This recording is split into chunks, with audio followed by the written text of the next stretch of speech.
Quorum being present, Committee on Foreign Affairs will come to order. I would ask everybody to rise. Join me in reciting the Pledge of Allegiance. I pledge allegiance to the flag of the United States of America and to the republic for which it stands, one nation under God, indivisible, with liberty and justice for all.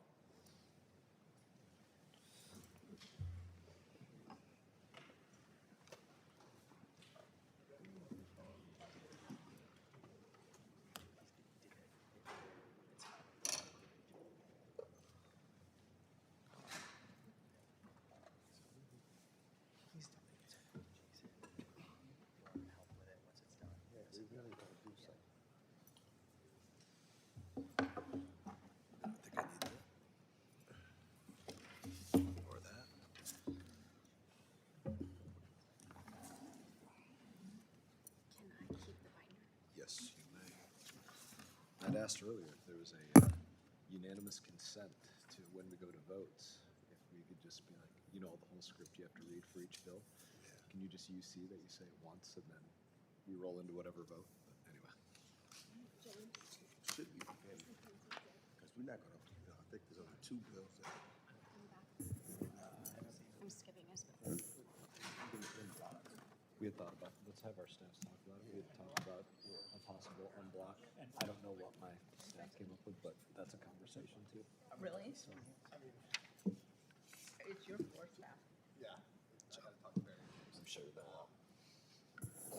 figure it out. Maybe a 5 or 10 or something. Committee is meeting today for consideration of 23 measures. The chair announces that any requests for recorded votes may be rolled and may recess the committee at any point without objection. So ordered. Pursuant to House rules, I request that members have the opportunity to submit views for any committee report that may be produced on any of today's measures without objection. So ordered. Thank you.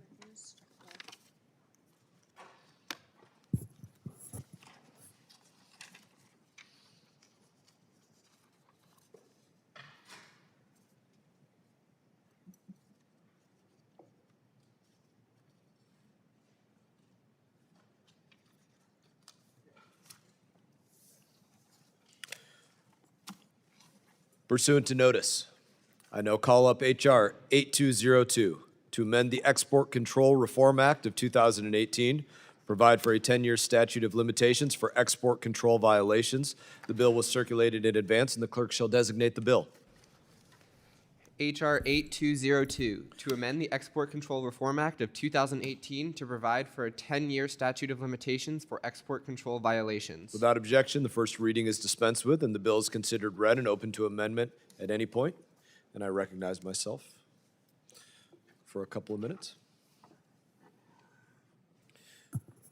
Export control cases can take years to detect, investigate, and prosecute, and export control violators are counting on the clock running out before we can catch them. We've seen that case again and again. Currently, export control violations have a 5-year statute of limitations, but in the words of Assistant Secretary of Commerce, David Peters, we need to extend it for 10 years. Congress has already recognized this problem, just not for BIS. For example, IEPA already has a 10-year-long statute of limitations.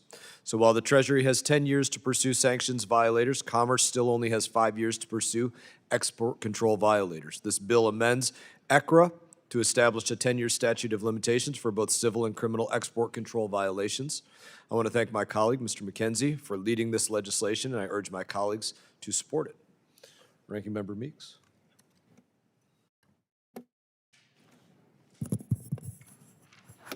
I want to offer a few opening remarks. I appreciate the tempo of markups and many of the bills before us today to address generally critical issues.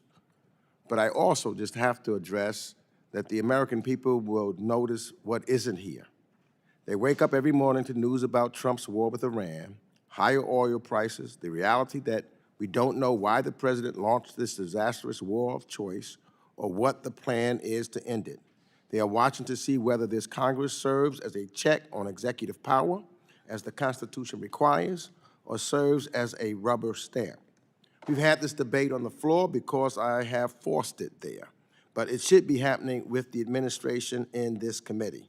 A committee serious about its responsibilities would have Secretaries Rubio and Hegseth, or Mr. Kushner, or Mr. Witkoff at the witness table. We also would be marking up legislation addressing the President's decision to waive restrictions on Russia and Iranian oil sales, a decision that is directly fueling the war he started. On today's markup, the answer to why we are here is straightforward. The Trump administration has systematically undermined our export control regime, a regime that exists to protect American national security. The President's use of export controls, a national security tool, as tariff bargaining chips against China, has already backfired, with China retaliating with rare earth restrictions. The Commerce Department's Bureau of Industry and Security, BIS, announced new tech export controls on China last September, only to suspend them a month later. Then in December, the Trump administration reversed Biden administration's controls on selling H-200 chips to China. Since then, the administration has approved multiple licenses for such sales, doing direct damage to the United States' national security and our ability to lead in the AI race. The record is unambiguous. This administration has weaponized, suspended, and reversed export controls with nothing to show for it strategically. The very fact we are holding this markup is an admission that the Trump administration has completely dropped the ball on export controls. My colleagues may not say it, but the bills we are marking up do. BIS is in disarray. Career experts have been pushed out or have left, leaving critical vacancies. Licensings are delayed for months without any justification or communication to U.S. exporters. BIS has stopped operating technical advisory committees and no longer conducts outreach to educate industry to bolster compliance. This represents direct damage to American competitiveness and enforcement capacity. I would note that stakeholders across industry have raised significant concerns about several bills before us today, concerns that a proper hearing process would have surfaced and addressed. The Undersecretary of BIS should have testified before this committee so that we could hear directly from him to inform our legislation. We were supposed to have a hearing on China with Assistant Secretary of State Michael DeSombre next week, but that hearing was canceled a second time in as many months. This is not the way to conduct oversight, nor is it a way to legislate. And finally, on H.R. 8202, I support this measure, which amends the export control reform of 2018 to establish a 10-year statute of limitations for civil and criminal export control violations. As we saw in the recent Supermicro case, rampant smuggling is a real problem, and it could take years to detect, investigate, expose, and prosecute export controls. Therefore, extending the statute of limitations is necessary for more robust enforcement of our export controls, and I yield back the balance of my time. Ranking member yields back. Glad we both agree we should support the admin in extending the statute of limitations, which is what they asked for. Any other members seek recognition? Representative McKenzie. Thank you, Mr. Chairman. Today, I am speaking in support of my bill, H.R. 8202, to amend the Export Control Reform Act of 2018 to provide for a 10-year statute of limitations for export control violations. As bad actors developed increasingly sophisticated tactics to evade U.S. export controls, it's critical that our enforcement tools keep pace. Today, these violations often involve complex networks, shell companies, and long-running schemes that can take years to fully uncover. But under current law, investigators are working against a 5-year clock that simply isn't long enough.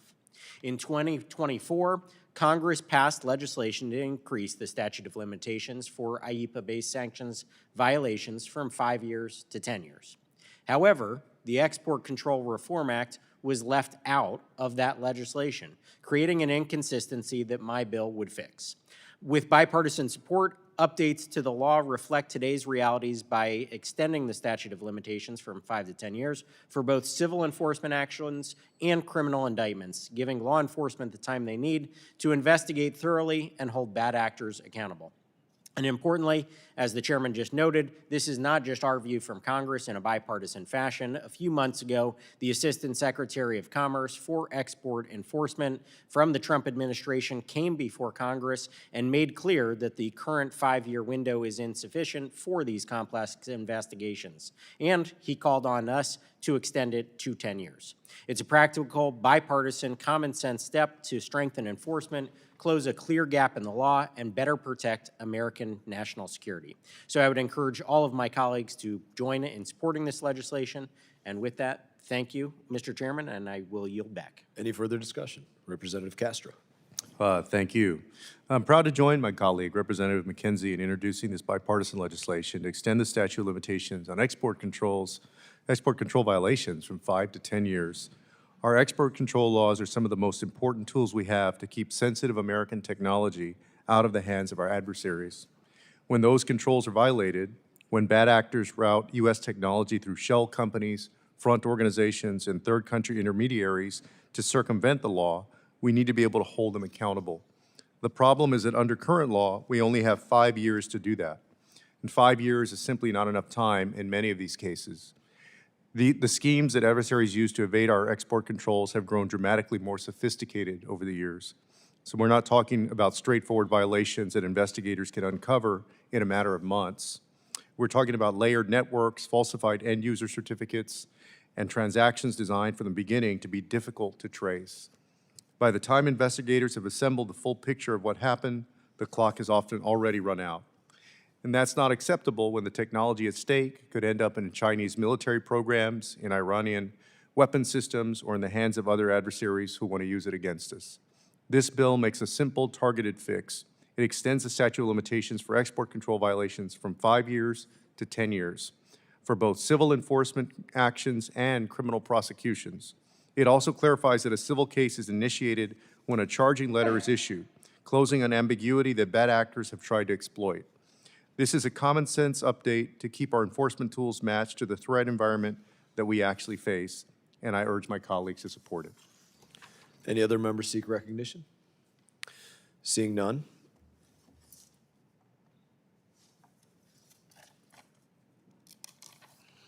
Being no further discussion of the bill, the committee will move to consideration of amendments. Does any member wish to offer an amendment? There being no further amendments, I move that the committee report H.R. 8202 to the House with a favorable recommendation. All those in favor signify by saying aye. Aye. All those opposed signify by saying no. In the opinion of the chair, the ayes have it, and the motion is agreed to. Do you want a roll call vote? A roll call vote has been requested. Has been voluntold. Pursuant to the chair's previous announcement, this vote will be postponed. Pursuant to notice, I now call up H.R. 7962, the Export Dispute Resolution Act. The bill was circulated in advance, and the clerk shall designate the bill. H.R. 7962, to amend the Export Control Reform Act of 2018 relating to the review of the interagency dispute resolution process. Without objection, the first reading is dispensed with, and the bill is considered read and open to amendment at any point. I will recognize myself for a few minutes on the bill. This bill addresses how sales of critical U.S. technology to arms embargoed countries will be treated by the U.S. government. If we're not going to sell weapons to a country, we should think very seriously about selling them a dual-use import for war. Currently, when agencies disagree over a license for the sale of technology to an arms-embargoed country, the Commerce Department can unilaterally resolve the dispute. Mr. McCormick's bill mandates that deadlocked license decisions to countries under U.S. arms embargo are put to a vote by the operating committee, requiring Departments of Commerce, Departments of Energy, Department of State, Department of War to weigh in on that decision. This legislation passed out of the House last Congress by voice vote. It only did not become law because the Senate chose not to act.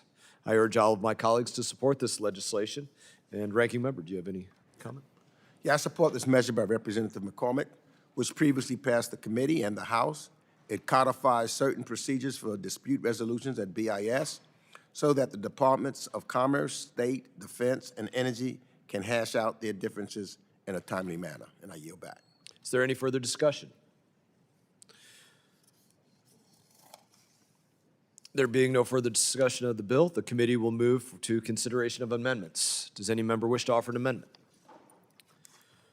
There being no further amendments, I move that the committee report H.R. 7962 to the House with a favorable recommendation. All those in favor signify by saying aye. Aye. All those opposed signify by saying no. In the opinion of the chair, the ayes have it, and the motion is agreed to. Mr. Self has requested a roll call vote. Thank you, Mr. Self. A roll call vote has been requested pursuant to the chair's previous announcement. This vote will be postponed. Pursuant to notice, I now call up H.R. 8169, the Export Control Enforcement and Enhancement Act. The bill was circulated in advance, and the clerk shall designate the bill. H.R. 8169, to amend the Export Control Reform Act of 2018 to provide for expedited consideration of proposals for additions to, removals from, or other modifications with respect to entities on the entity list and for other purposes. Without objection, the first reading is dispensed with, and the bill is considered read and open to amendment at any point. And without objection, the Mast amendment in the nature of a substitute, circulated in advance to members, shall be considered as read and will be treated as the original text for purposes of the amendment. And I will now recognize myself for a couple of minutes. This bill from Representative Wagner is both common sense and obvious for us to consider today, as it would remove unnecessary barriers against considering entity list additions. Today, when an interagency proposes additions to the entity list, the Commerce Department can effectively veto the idea by not bringing the addition up for a vote. The bill solves that by adding a new 30-day deadline for a vote to ensure that any entity list additions can be considered properly. The bill passed out of the House by voice vote last Congress. Let's send this back over to the Senate and get this bill signed into law. I support this important piece of legislation, and I urge my colleagues to do the same. Ranking Member Meeks. I support this measure by Rep. Ann Wagner, as I did last Congress. It codifies in statute the necessary procedures to allow all 4 agencies affiliated with BIS to offer proposals for additions to the BIS entity list. We need strong interagency coordination if our export controls are to have a full impact. And I yield back. Do any other members seek recognition? Seeing none, the committee will move to consideration of amendments. Does any member wish to offer an amendment? There being no further amendments, I move that the committee report H.R. 8169 as amended to the House with a favorable recommendation. All those in favor signify by saying aye. Aye. All those opposed signify by saying no.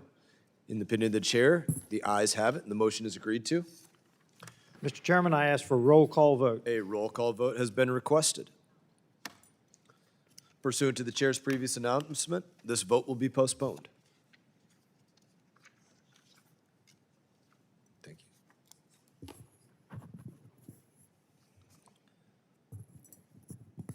Pursuant to notice, I now call up H.R. 4505, the Export Controls Enforcement Act. The bill was circulated in advance, and the clerk shall designate the bill. H.R. 4505, to strengthen enforcement of United States export controls by increasing the number of export control officers of the Bureau of Industry and Security of the Department of Commerce who are stationed in foreign regions. Without objection, the first reading is dispensed with, and the bill is considered read and open to amendment at any point. And without objection, the Kumlager-Dove amendment in the nature of a substitute circulated to members in advance shall be considered as read and will be treated as original text for purposes of the amendment. Recognize myself for a couple of moments. This committee has often heard about how ill-equipped BIS is to fully enforce U.S. export controls. It is almost laughable that BIS today has only 11 officers stationed worldwide tasked with enforcing all of our export controls. Southeast Asia is well known as a hub of smuggling U.S. technology, especially AI chips to China. Yet it only has 1 export control officer. We've already seen some massive smuggling cases in the region, but I bet we'd uncover more if we had more export control officers stationed there. Representative Kumlager's-Dove bill addresses this issue by requiring BIS to have at least 30 export control officers. This bill benefits from bipartisan support, including from Representatives Huizenga, Representative Shreve, who just recently has joined a new committee, and I urge all my colleagues to support this measure. Ranking Member Meeks. Yeah, I support this measure, authored by Representative Kamlaga Dove, and I am a proud co-sponsor of this bill. Our export controls are only useful if we back them up with the proper enforcement. The Bureau of Industry and Security reviews nearly 50,000 licenses a year, and in 2024, it approved nearly $500 billion of export. Because countries like Russia and China are deliberately trying to evade our controls, it's critical that we have the ability to ensure that controlled U.S. technology that is exported abroad goes only where it is supposed to, for only approved uses. One of the main ways BIS does that is through in-use checks by export control officers stationed abroad. Given the large quantity of controlled technology we must track, you'd think we'd have dozens of these agents traveling around the world doing regular in-use checks. In reality, BIS only has 11 such officers deployed abroad. This is insufficient and a looming disaster given the increasing frequency and scope with which we now use export controls. This bill would increase the number of these officers abroad to 30, making it much easier for them to cover the globe and bolster enforcement of our controls. This is an overdue and common sense measure. I urge all my colleagues to support it, and I yield back. Is there any further discussion? Representative Self. Mr. Chairman, there is no doubt that this is on the front lines of our hybrid war with China. However, we have been told in a hearing that the administration intends to increase this budget by $100 million plus. I recognize that we are $39 trillion in debt, and there is no offset to this bill. I'm going to support this bill in committee and ask for a roll call vote, but I believe that this is one of the areas that I may be unable to support on the floor because we cannot continue to spend money without finding an offset in a less noble program. And I say again, this is a noble program that I want to support, but I will reserve my vote on the floor. Thank you, sir. I yield back. Thank you for voicing your founded concerns. I appreciate it. Is there any further discussion? Representative Kamlager Dove. Thank you, Mr. Chair and Ranking Member, for including my bill on markup today. For an agency that is charged with carrying out some of our most pressing national security priorities, BIS is not fully equipped to enforce the regulations it administers. To reiterate what has been said already, there are only 11 law enforcement agents who are assigned to conduct in-use checks abroad and identify any diversion of controlled technologies. With the increase in appropriations that Congress approved for BIS in fiscal year 26, it is imperative that the administration use its new funding to boost the number of export control officers. My bill, the Export Controls Enforcement Act, would formally codify the Export Control Officer Program and require BIS to hire at least 30 ECOs to be stationed overseas. This would ensure that BIS is better able to enforce its controls and safeguard our national security. I have to add that export control officers are only as effective as the support infrastructure around them. Their ability to regularly communicate with industry, to easily travel to conduct in-use checks, and to participate in the necessary training programs at FLETC, at FLETC. Yet we've heard that dysfunctional leadership at BIS has led to challenges in executing all of this. I hope the administration sees this bipartisan legislation as a sign of support for the export control officers and of our expectation that the ECO program be managed effectively and efficiently. I'd like to thank Chair Huizenga, Ranking Member Meeks, and Representative Shreve for co-leading this bill with me. And I urge all of my colleagues to support this important legislation here in committee and hopefully find a way to support it on the floor. And with that, I yield back. Is there any further discussion? Seeing none. The committee will move to consideration of amendments. Does any member wish to offer an amendment? There being no further amendments, I move that the committee report H.R. 4505 as amended to the House with a favorable recommendation. All those in favor signify by saying aye. Aye. All those opposed signify by saying no. Opinion of the chair, the ayes have it, and the motion is agreed to. Chairman, I ask for a roll call vote. A roll call vote has been requested. Pursuant to the chair's previous announcement, this vote will be postponed. Pursuant to notice, I now call up H.R. 7003, the BIS Strength Act. The bill was circulated in advance, and the clerk shall designate the bill. H.R. 7003, to authorize the Undersecretary of Commerce for Industry and Security to appoint certain personnel in order to attract highly qualified experts and for other purposes. Without objection, the first reading is dispensed with, and the bill is considered read and open to amendment at any point. Does any member seek recognition? Recognize myself. Our export controls are only as strong as the people that craft the policy, especially when it comes to emerging technologies like AI. Export controls on emerging technologies like AI, quantum, biotech require deep subject matter expertise to ensure we are not leaving loopholes for the Chinese Communist Party to exploit. It's why we've done a great deal of work on this committee behind closed doors, classified briefings, classified roundtables in general, with so many members of industry to learn about what they eat, sleep, and breathe every single day. This act creates a special hiring authority to bring in up to 25 experts from outside the civil service for up to 5 years to ensure BIS has the needed expertise on hand. By offering these individuals competitive compensation, we will be able to finally attract experts that have directly studied and worked on the technologies that we seek to keep out of the hands of the Chinese Communist Party. I thank Representative Shreve for leading on this measure, and I urge my colleagues to support. Is there any further discussion? Ranking Member Meeks. Yes, I support this measure by Rep. Shreve, which gives hiring authority to BIS to hire up to 25 highly qualified experts. We all agree that BIS needs expertise. That said, I think it's quite ironic that we are giving BIS special authority to hire fresh experts when the trumpet BIS is still shredding expertise due to its politicization of export controls. BIS is one of the highest level of vacancies in the federal government. This is because agency leadership has pushed out or alienated subject matter experts in key countries and technologies, raising alarm bells from the industry and national security experts.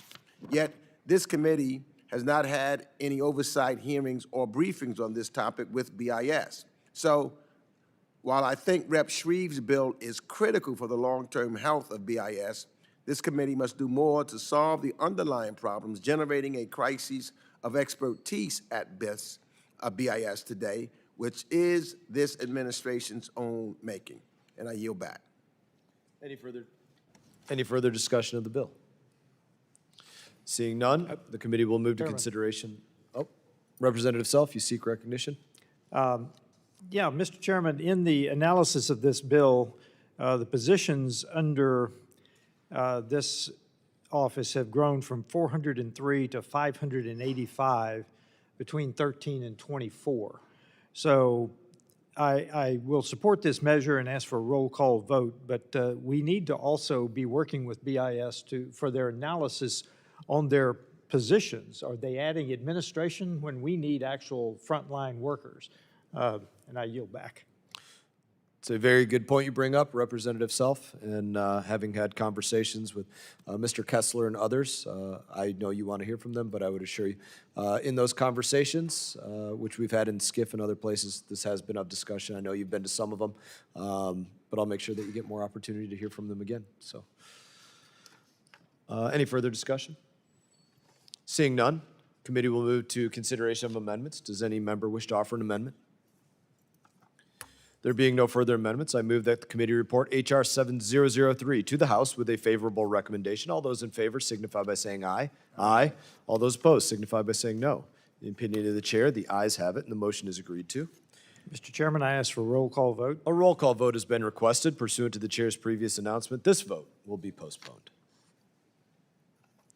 Pursuant to notice, I now call up H.R. 5853 to amend the Export Control Reform Act of 2018 to increase the civil penalties that may be imposed under such act. The bill was circulated in advance, and the clerk shall designate the bill.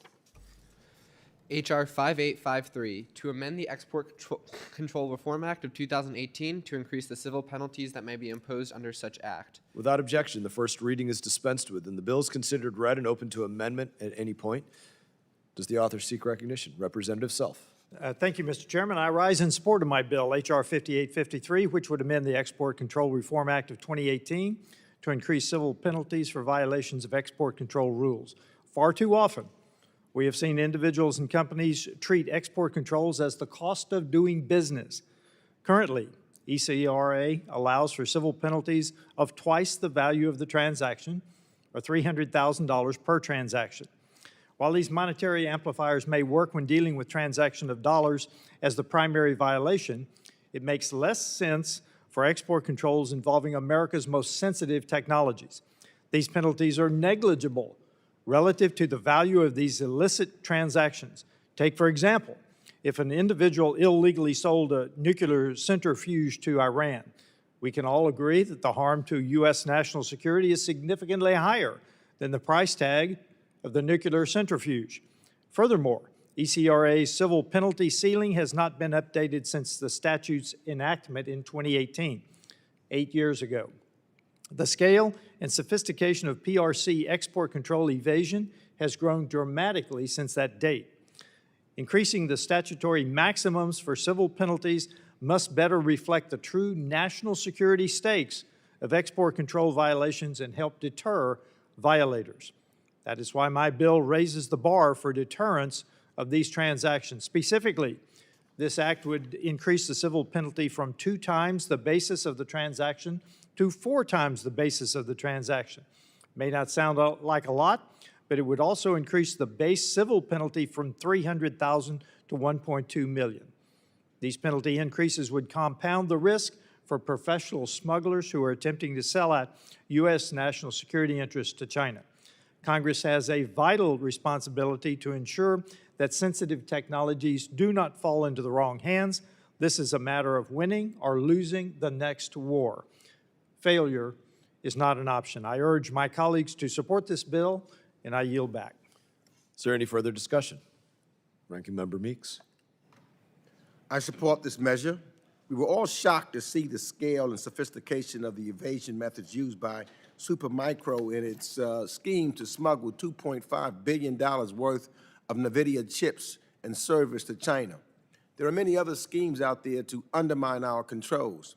The administration has argued that we need higher penalties to deter invasion and diversion. Given how large the dollar amount is in some of these cases, increasing the ceiling for penalties by 4 times is sensible and warranted, and I yield back. Ranking Member yields back. Recognize myself. Earlier this year, the Assistant Secretary of Commerce for Export Enforcement, David Peters, came before this committee to talk about how the Trump administration is enforcing U.S. export controls. His message was that deterrence is not strong enough against violators of our laws.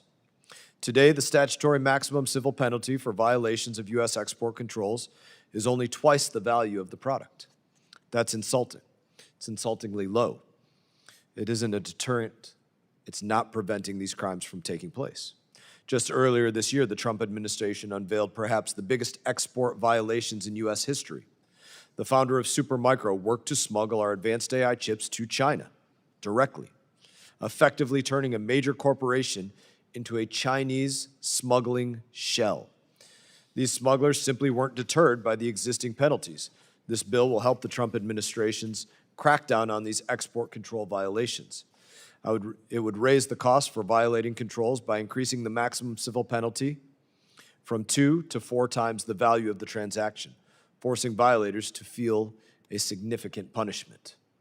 I want to thank Representative Self for his work on this bill, and I urge my colleagues to vote in favor. Is there any further discussion? There being no further discussion, we'll move to consideration of amendments. Does any member wish to offer an amendment? There being no further amendments, I move that the committee report H.R. 5853 to the House with a favorable recommendation. All those in favor signify by saying aye. Aye. All those opposed signify by saying no. In the opinion of the chair, the ayes have it, and the motion is agreed to. Chairman, I ask for a roll call vote. A roll call vote has been requested. Pursuant to the chair's previous announcement, this vote will be postponed. Thank you. Pursuant to notice, I now call up H.R. 8288, the Strengthening Export Controls Compliance Act. The bill was circulated in advance, and the clerk shall designate the bill. H.R. 8288, to amend the Export Control Reform Act of 2018 to provide assistance for compliance with that act. Without objection, the first reading is dispensed with, and the bill is considered read and open to amendment at any point, and I will recognize myself for a statement. Some U.S. export controls are remarkably complicated, especially those crafted during the Biden administration. This can lead to U.S. companies struggling to understand how to best comply with BIS's rules, especially small and medium-sized businesses may not have the same workforce. This bill addresses the issue by requiring the executive branch to develop a strategy to educate exporters about export controls. It also requires BIS to host a yearly conference to help exporters understand how to comply with our export control rules. I urge my colleagues to support this effort. Do any other members seek recognition? Ranking Member Meeks. I support this measure by Representative Amo, and I'm proud to be a co-sponsor. There are thousands of small and medium-sized American enterprises that export their world-class products abroad and want to do so in compliance with U.S. law. But they often do not have the budgets to hire large compliance teams of export control experts.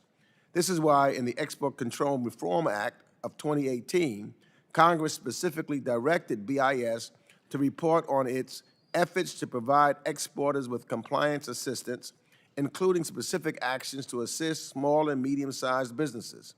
It's also called on BIS to keep the public appropriately apprised of changes in policy, regulations, and procedures. BIS generally does this by hosting seminars, trainings, outreach events, and conferences for American businesses. Yet the Trump administration has essentially ended such engagement. Based on the information on its own website, BIS has not organized any trainings or seminars since the beginning of 2025. And as of this month, BIS has not scheduled a date for its annual update conference. BIS is only making its enforcement job harder when it avoids engaging industry to boost compliance, because when American companies don't understand the rules, they're more likely to ship things to places and people they shouldn't. The bill aims to address this challenge by calling for an industry outreach plan every 2 years and mandating that BIS report to Congress on its industry compliance outreach activities. With that, I yield back. Do any other members seek recognition? Representative Self. Yeah, I will vote against this. As the ranking member just indicated, the last conference was in March of 2025. So we are basically 1 year from that. This looks to me like congressional overreach. I think a letter from the chairman and the ranking member to BIS might accomplish this without having to put a law in place, and I yield back. Representative yields back. Do any other members seek recognition? Representative Alma. Thank you very much, Mr. Chairman, and thank you, Ranking Member. I'm proud to speak in support of my bill, the Strengthening Export Controls Compliance Act. As our export controls grow more complex, businesses in my home state of Rhode Island and those across the country are struggling to keep up. Not because they don't want to comply, because the rules are harder to navigate. In the past, the Bureau of Industry and Security provided real support, including conferences, trainings, seminars, clear guidance, and advisory opinions. That outreach has fallen off under the Trump administration, leaving businesses without the tools they need to follow the rules and comply with our ever-changing export rules. This hits small and medium-sized business the hardest. They don't have large compliance teams or the resources to hire expensive counsel. And here's the bottom line. It's far more efficient to help businesses comply on the front end than to punish them on the back end for getting it wrong. So this bipartisan bill, the Strengthening Export Controls Compliance Act, would solve this problem. It requires BIS to engage with industry through annual conferences, conduct outreach when new rules are issued, and regularly report to Congress on how it's helping businesses navigate these requirements. Better guidance means better compliance. Better compliance strengthens our national security and lets BIS focus its enforcement on resources on bad actors, not honest mistakes. So thank you to Congressman Jefferson Shreve for co-leading this bipartisan bill, and to the chairman and ranking member for their support. Let's make sure our export controls work as intended by giving American businesses the tools that they need to follow them. I urge my colleagues to support this important legislation, and I yield back. Any further discussion?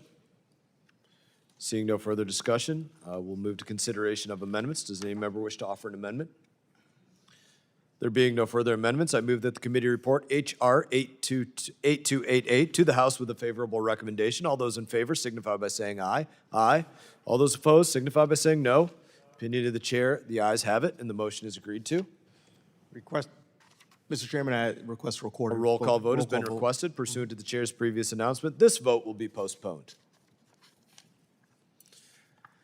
Pursuant to notice, I now call up H.R. 6331, the Adversaries Act. The bill was circulated in advance, and the clerk shall designate the bill. H.R. 6331, to modify certain definitions under the Export Control Reform Act of 2018.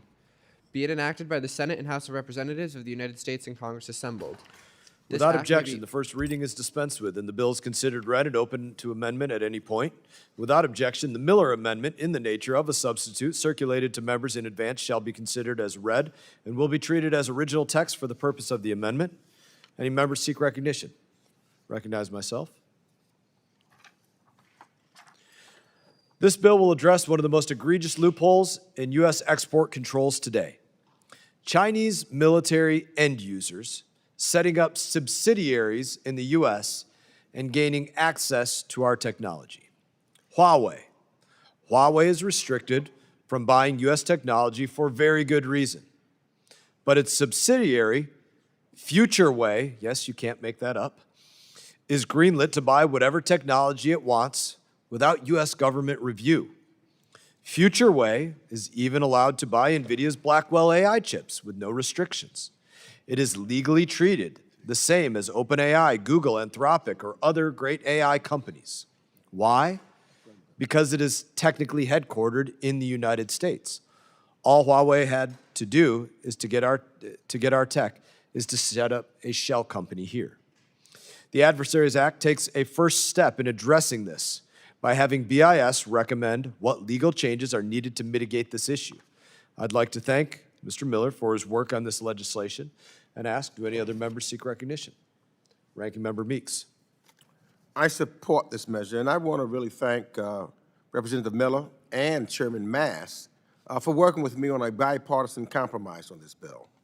The Office of Information and Communications Technology and Services was created to look at domestic transactions which are not covered by the Export Control Reform Act. This bill calls on that office to provide a report to Congress on how to address the national security risk posed by the operation of foreign adversary-controlled entities within the United States so that we can adequately address this challenge. So I urge my colleagues to support this measure, and I yield back the balance of my time. Ranking Member yields back. Representative Miller is recognized. Thank you, Mr. Chairman, and thank you, Ranking Member. Truly appreciate working on a compromise to move this forward for my bill 6331, or known as the Adversaries Act. The Export Control Reform Act applies to the export, re-export, and in-country transfer of products to foreign persons, not U.S.-based firms owned by foreign persons. This means that Chinese companies can access U.S. and allied technology by setting up subsidiaries within the United States. Companies with close ties to the Chinese Communist Party and the People's Liberation Army are exploiting this loophole to circumvent our export controls, and they've made that clear. For example, the Chinese chip-making and AI champion Huawei, as the chairman had just noted, has established the United States subsidiary, and he also noted, as ridiculous as it is, known as FutureWay, that can acquire technology within the United States without being restricted from doing so by the Bureau of Industry and Security. This legislation will direct under the Secretary of BIS's office, known as BIS, Information and Communication Technology and Services, to conduct a thorough review of the effectiveness of our nation's export controls. Specifically, ICTS will be looking into what gaps in our export controls are being exploited by the U.S.-based companies that are owed by foreign entities that we know are a real threat. Not only will this review shed light on this problem, but it will also identify other gaps that prevent us from blocking our adversaries from stealing our sensitive technology and make recommendations for further congressional action. This is a common sense bill. Once again, I support the support from the chairman and ranking member, and this will truly help our national security. I urge its passage. Thank you, Mr. Chairman, and I yield back. Thank you, Mr. Miller. They might as well call it FU Way or something like that. Any other members seek recognition?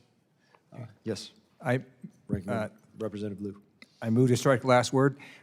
Thank you, Chairman Mast and Ranking Member Meeks, for holding this markup on a package of export control bills designed to make sure America stays ahead of our adversaries and peer competitors such as China and Russia.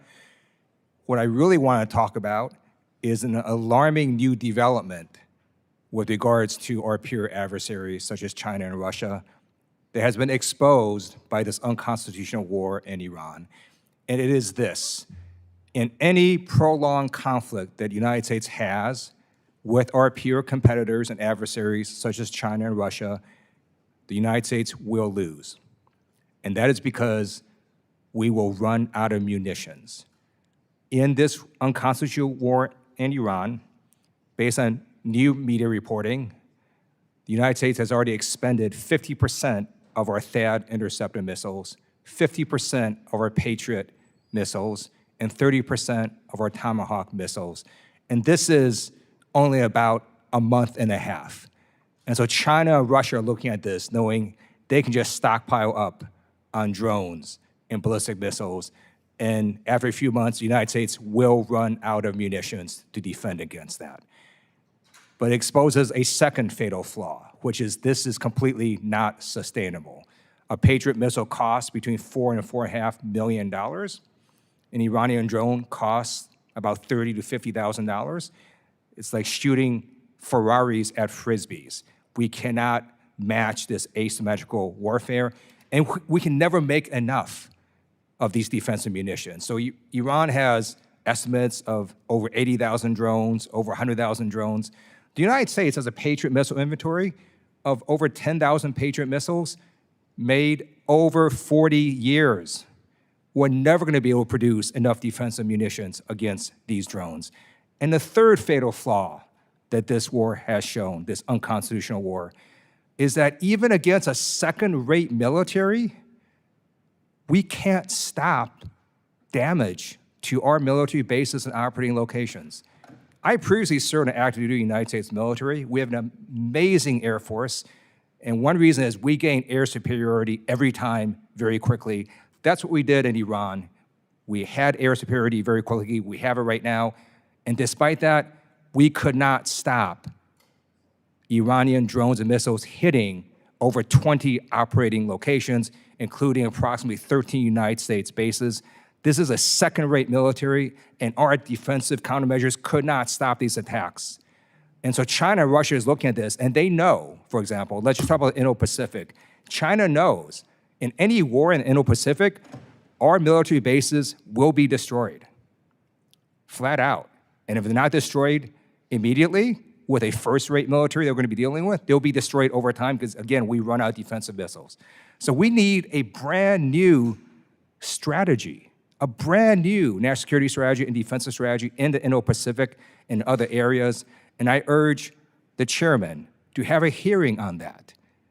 What has this Iran war exposed in terms of these three fatal flaws?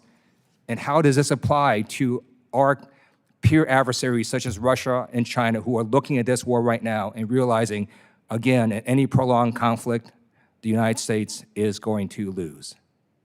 I yield back. Do any other members seek recognition? Yes, I do, Chairman. Representative Issa. Listening to my colleague, I'm going to break one of my normal rules and respond directly. I'm terribly sorry that you don't believe in America, or that you believe the war is lost, or that you can, I'll finish. I served on active duty United States military. I deeply believe in America. Okay. Take those words back. I'm going to finish my discussion without being interrupted again. I have never heard something that upset me as much as what you just said. You said we'll lose, we've exposed, this is unconstitutional. First of all, the president's actions are fully constitutional. He's not the first, the second, he is the technically 43rd or 44th president, uniquely different president, to determine that as commander-in-chief, he can send his troops anywhere, anytime, and we can pay to get them back. So I'm, first of all, reject the whole concept you began, led, and went through repeating the word unconstitutional. That may be good on MS Now, but it's inappropriate here in the Congress unless you, in fact, want to walk over with me to judiciary and make the case that somehow it's unconstitutional, which it isn't. As to losing, I'll take advantage of my age versus you because I went on active duty in the United States Army in 1970. In 1970, every plan we had us run out of ammunition, run out of ability in Europe, and fire nukes if we wanted to keep them from overwhelming us and driving us to the sea. We have been in a situation time and time again in which large volumes of weapons, mostly conventional, and a willingness to send hundreds or millions of people into machine guns could overwhelm us. We saw that in Korea, we saw it in many places. But I will tell you, America under this president is in fact building our capacity. In my own district, we have more than doubled the ability to make 155s in a year, howitzer rounds, Mr. Army. The fact is, we are building up. And what this president is doing, this administration is doing that you seem to give no credit for, is he's inherited a system that did not allow us to build and surge weapons nearly fast enough. He's used statutory and executive power to end, in fact, tariffs and others, to begin onshoring the capability again so we could surge as we did in World War II. And by the way, at the beginning of World War II, of course we were outmanned, outgunned, and had been training with wooden rifles. But we had the ability to catch up, and we caught up and won a war in 4 years. So I heard you. You used it for whatever purpose. It didn't seem to be responsive to the gentleman's actual bill. And I simply reject that. It is now time for us to get on board and recognize that Iran has shown us one thing, for which I hope the chairman will hold classified hearings. And that is that the confluence of evil supporting Iran around the world, including China and Russia, is a serious threat for which we must get together and do more of what President Trump has been trying to do for the last many years.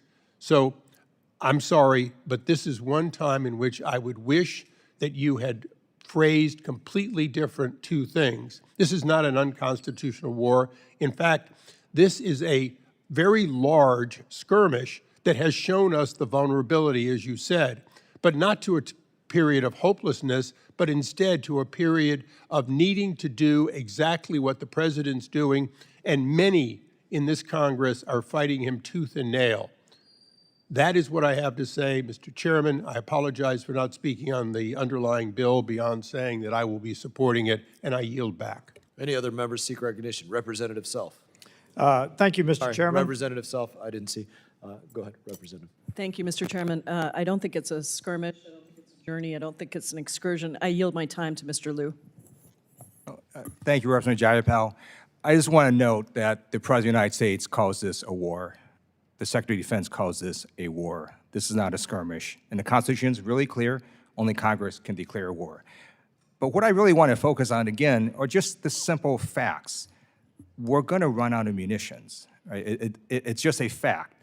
And it's not like World War II, where all of a sudden we can build, 10,000 more THAAD missiles. We make 8 a month, 96 a year. So sort of no matter what you do, we're never going to scale up the way we could do in World War II. Same with Patriot missiles. Again, about 10,000 Patriot missiles over 40 years.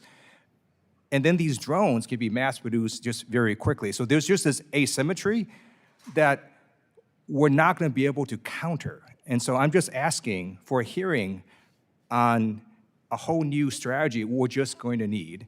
And again, I'm talking about our peer competitors and adversaries, China and Russia. I'm not talking about Iran here. I'm just talking about what this Iran war has exposed, and it exposed that in a prolonged conflict, if the United States were ever to engage with China or Russia in a conventional military battle, the United States is going to lose, just based on what the Iran war has shown. And those are just simply the facts. And we may not like it, but we have time now, since this war has exposed that, to then make sure we don't lose, right? Let's have a new strategy where we don't lose. And maybe we look at different ways of doing this, but we have to accept the fact that in any war in the Indo-Pacific, our military bases will be destroyed. I yield back. Any other members seek recognition? Representative Self. Mr. Chairman, if I may, I'd like to return to the markup. You may. I applaud my colleague, Mr. Miller, for this. I wish that we had had my Stop Shells Act on this markup. It deals with companies going deep to figure out who owns companies, but this is a good bill, a first start on the individuals, and I think that we should support this as a first step, and I emphasize only a first step to what we need to do to identify how deep the moles are in trying to get around our export controls, and I yield back. Gentleman yields back. Any other members seek recognition? Representative Moylan. Thank you, Mr. Chairman. My district of Guam is the most western soil for the United States in the Indo-PACOM area. And Mr. Miller's amendment here is, I agreed to co-sponsor because it's so important for our island and for our nation's defense. This addresses the big problem that we have and will close the loopholes allowing our Chinese companies to access U.S. and allied technology through subsidiaries in the United States. This is a solution that we have for our start. And I believe that President Trump has called on this administration to identify and eliminate loopholes in existing export controls. So I'm very pleased to co-sponsor this amendment. Thank Representative Miller for bringing it forward, and I urge my colleagues to support. Thank you, Mr. Chairman. Any other members seek recognition? Representative Fine. Thank you, Mr. Chairman, and I want to thank Representative Issa for his comments earlier regarding some pretty repugnant statements that were made from the representative from California. But one of the comments that I heard that maybe Representative Issa didn't, because there was such a panoply of revolting statements made. You know, you can disagree with the fight with Iran. You can be okay if they get a nuclear weapon. You can be fine if they want to kill 40,000 of their civilians. You can be fine if you're not bothered by the fact that they've turned off internet access for their folks for the last 6 weeks, so nobody knows what's going on. But the gentleman from California referred to our military as, I quote, a second-rate military. That was his statement that he just sort of slipped in there. He referred to the United States military, the greatest fighting force the world has ever known, as, quote, a second-rate military. No member of Congress, when we have thousands of troops stationed overseas, putting their lives at risk to protect this country, should refer to them as second-rate.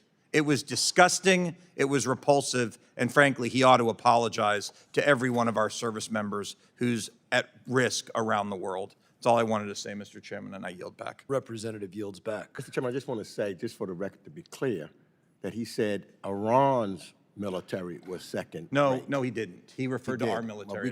we can push it back, but that's what he said. I heard it. Thank you He for said it was- listening. I don't even know if you were in here when he said it. He referred to our military as a second-rate military. Do any other members seek recognition? Seeing none, the committee will move to consideration of amendments. Does any member wish to offer an amendment? There being no further amendments, I move that the committee report H.R. 6331 as amended to the House with a favorable recommendation. All those in favor signify by saying aye. Aye. All those opposed signify by saying no. Opinion of the chair, the ayes have it, and the motion is agreed to. Request a roll call vote. A roll call vote has been requested pursuant to the chair's previous announcement. This vote will be postponed. Pursuant to notice, I now call up H.R. 8285, the Protecting American Competition Act of 2026. The bill was circulated in advance, and the clerk shall designate the bill. H.R. 8285, to amend the Export Control Reform Act of 2018 to require a competitive market review of applications for a license to export, re-export, or transfer in-country certain technologies and for other purposes. Without objection, the first reading is dispensed with, and the bill is considered read and open to amendment at any point. Does any member seek recognition? Representative Issa. Mr. Chairman, I rise in support of H.R. 8285. I'm a co-lead with the ranking member Meeks. This bipartisan bill with a companion bill that is quite similar in the Senate relieves the BIS of a lengthy export license process and reduces times, not only to ensure that the BIS does not inadvertently create a single license exporter to foreign buyers, but creates an avenue to expedite the review for license applications that share the same category of export and/or end user. It streamlines the licensing application process, which is badly needed. And as an industry must innovate, manufacturers and reinvent and renew their research and development, there is in fact a healthy competition. That healthy competition in the U.S. needs to also occur globally. For that reason, providing transparency and faster approval times, and particularly when a second or third vendor is available but also needs an export license, they should not find themselves well behind the first to be approved. This is good for America, and it's good for the access by our allies who often ask for these export licenses. And Mr. Chairman, I want to say that we have much more to do, that this is in fact, again, a small first step. But today, we have problems such as was the last bill brought up of transshipping, where you can see things that are transshipped that shouldn't. You also see things where a product is made using an export product and there's no expedited way to make sure that that product can then be forwarded on to the ultimate end user who may be a close ally. Modernizing the BIS, giving them both flexibility but also guidance is essential, and this bill goes a long way toward that. And I want to thank Ranking Member Meeks for his hard work on this and for his making it bipartisan, and by the way, his work to make sure that the Senate companion looks relatively as though we can make the two into one. And with that, I thank the chairman and yield back. Representative yields back. Any other members seek recognition? Ranking Member Meeks. Yes, as a Democratic co-leader of this bill, I strongly support it. And I want to thank Representative Issa for leading it. I want to thank him for his constant communication and working together so that we can make it a strong bipartisan bill.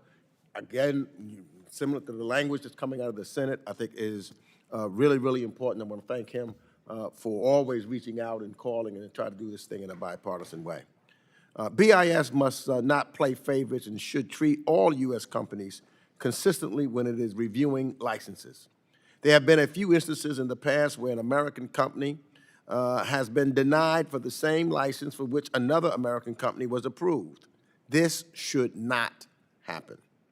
Mr. Issa's bill requires that BIS licensing officers consider the history of decisions for past licenses for similar technology to the same end user. It also directs BIS to attempt to administer future licenses for the same technology in a timely manner so that there is an even playing field for American businesses. Again, thank you, Mr. Issa, and I urge my colleagues to support this measure, and I yield back the balance of my time. Do any other members seek recognition?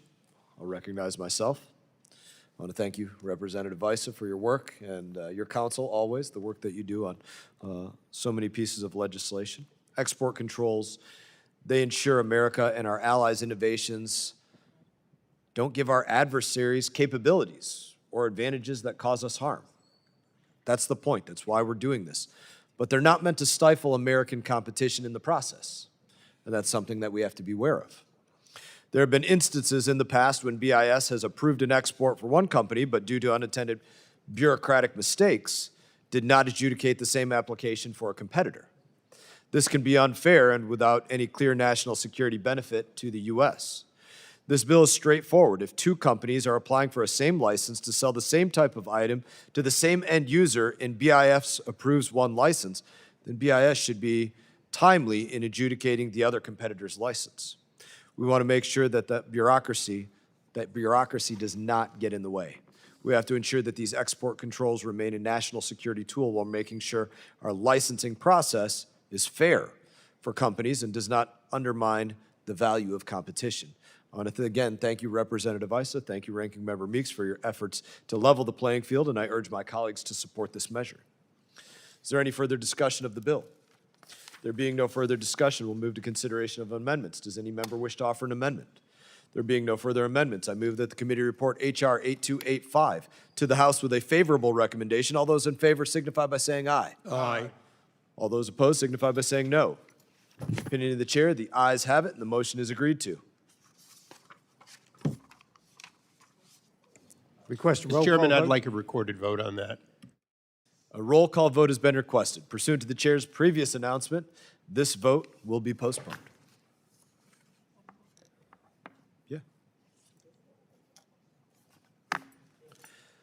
Pursuant to notice, I now call up H.R. 4920, the BIS IT Modernization Act. The bill was circulated in advance, and the clerk shall designate the bill. H.R. 4920, to require modernization of information technology systems and applications of the Bureau of Industry and Security of the Department of Commerce. Without objection, the first reading is dispensed with, and the bill is considered read and open to amendment at any point. Without objection, the Meeks amendment, in the nature of a substitute circulated to members in advance, shall be considered as read and will be treated as the original text for purposes of the amendment. Ranking Member Meeks, would you like to be recognized? Yes. You are recognized. Thank you, Mr. Chairman. I support this measure by Representative Crowe, and I was happy to offer the bipartisan A&S that is listed as a base text. The number one thing we can do to make our export controls more effective is to properly resource BIS. At the top of that list is making sure that BIS does not have to operate on an antiquated and shoddy information technology system as it attempts to monitor global trade flows and crack down on sophisticated attempts by bad actors to access some of our most advanced technologies. The bill authorizes $25 million per year for 4 years to modernize information technology at BIS so that we are not protecting the crown jewels of American technology with Y2K era systems. We worked with BIS on this bill, and I know there have been several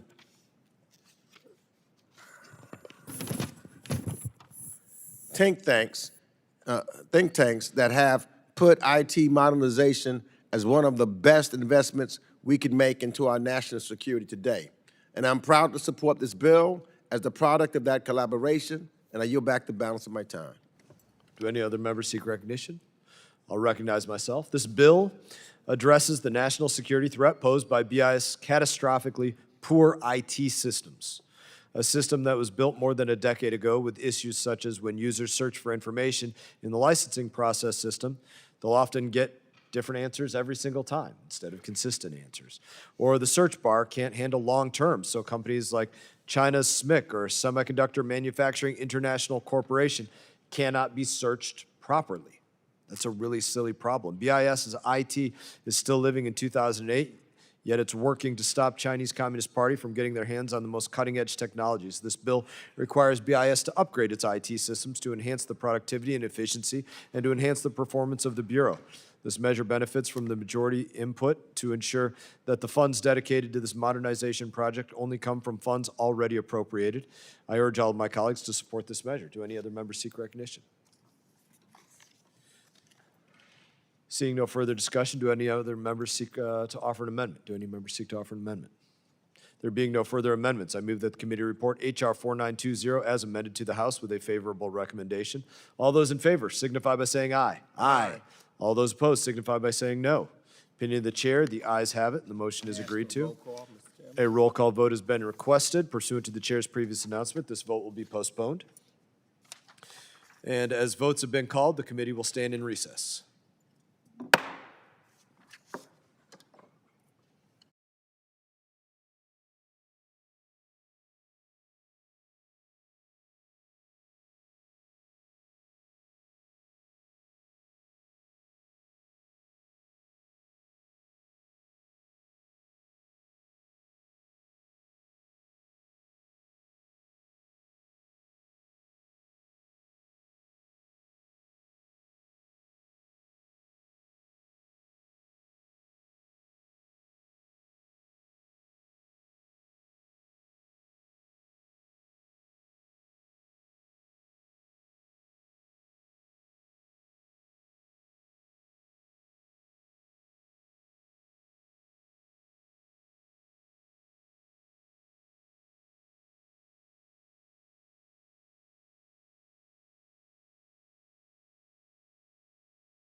The committee will come to order. Pursuant to notice, I now call up H.R. 6624, the Biological and Intellectual Property Protection Act of 2025. The bill was circulated in advance. The clerk shall designate the bill. H.R. 6624, to restrict the export to foreign entities of concern of United States intellectual property and sensitive information related to synthetic biology and for other purposes. Without objection, the first reading is dispensed with, and the bill is considered read and open to amendment at any point. Without objection, the Davidson Amendment in the nature of a substitute is circulated to members in advance, shall be considered as read, and will be treated as original text for purposes of this amendment. I now recognize myself for 5 minutes. So I thank the chairman for noticing for markup this bill, the Biological and Intellectual Property Act of 2025. It restricts the export of U.S. intellectual property related to synthetic biology to foreign entities of concern. Countries like China are using a whole-of-government approach to steal our intellectual property. We should certainly find it a low barrier to just not ship it directly to them. This bill directs the Secretary of Commerce to require a license for such exports, modernizing our export control framework. We have robust controls of important technologies like semiconductors because we recognize the national security implications. The intellectual property related to synthetic biology should be no different.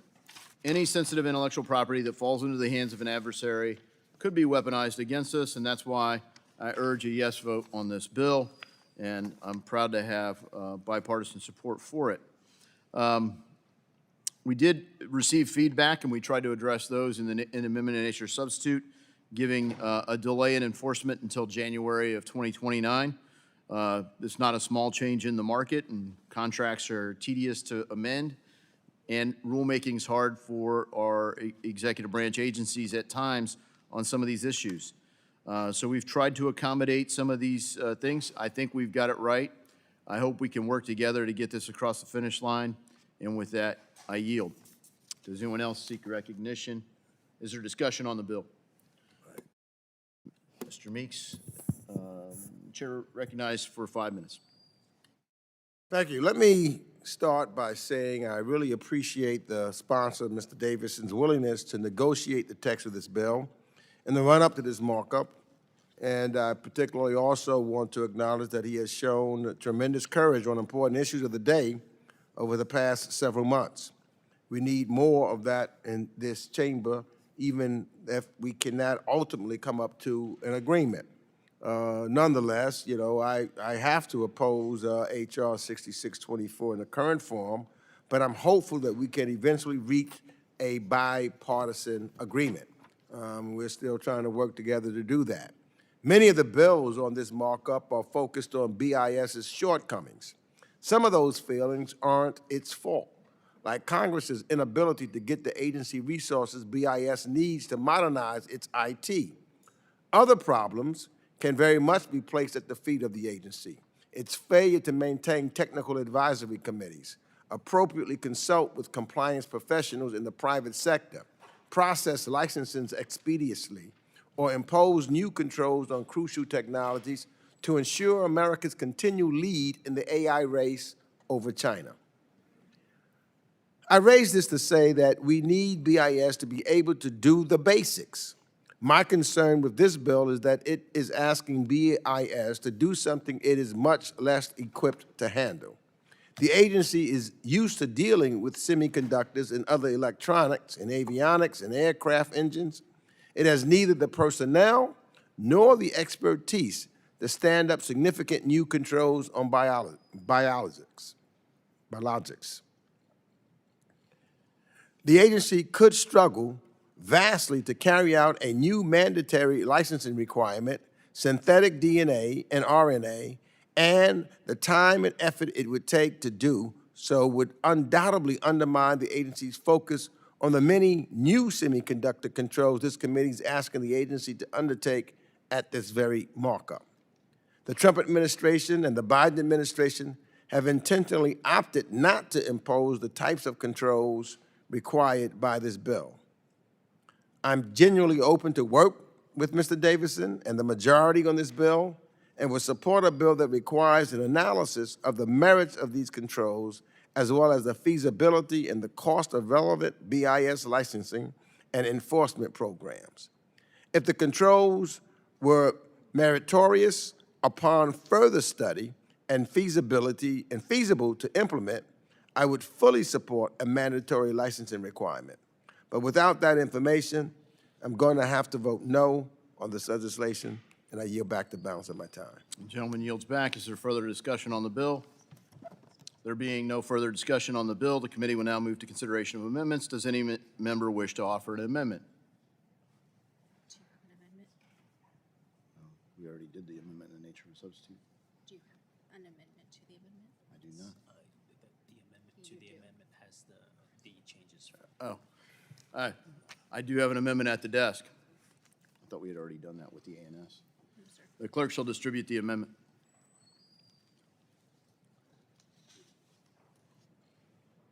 Clerk shall report the amendment. Amendment to the amendment in the nature of a substitute, number 125 to H.R. 6624, offered by Mr. Davidson of Ohio. Page 3, line 24, in the subsection heading. Without objection, further reading of the amendment is dispensed with. I recognize myself for 5 minutes on the amendment. As I said, this amendment, which I incorrectly thought we had addressed in another ANS, so this is an amendment to the amendment in the nature of a substitute. It delays the enforcement to January 2029. I hear Mr. Meek's concern about staffing and skill sets, and so we've tried to address that. It accepts exports or transfers for the purpose of drug safety evaluations by recognized public health agencies in countries of concern.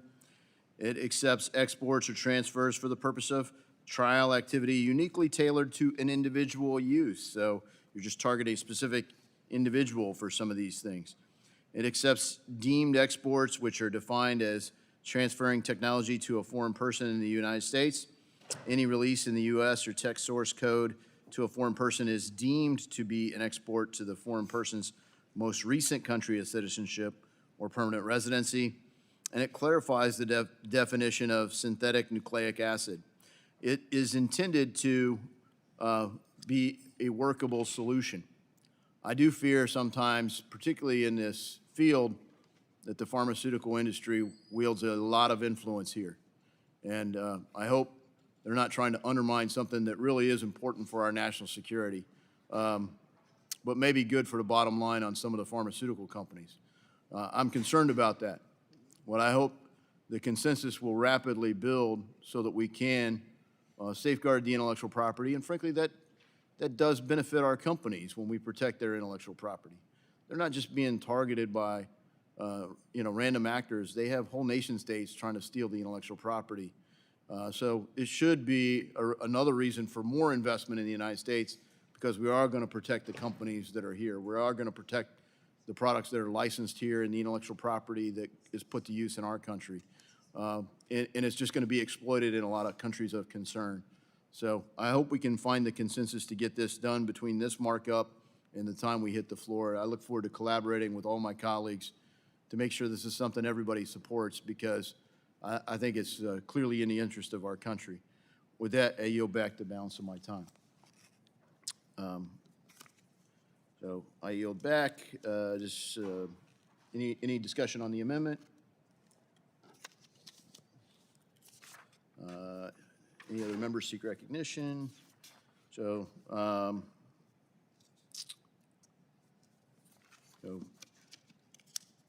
think with that, get the script here. There being no further discussion, the question now occurs on the amendment offered by Representative Davidson. All those in favor signify by saying aye. Aye. All those opposed signify by saying no. No. In the opinion of the chair, the ayes have it, and the amendment is agreed to. Are there any further amendments? Okay, a roll call has been requested. No. There being no further amendments, I move that the committee report on H.R. 6624 is amended to the House with a favorable recommendation. All those in favor signify by saying aye. Aye. All those opposed signify by saying no. No. In the opinion of the chair, the ayes have it, and the motion is agreed to. I do request a roll call vote. A roll call vote has been requested. Pursuant to the chair's previous announcement, this vote will be postponed.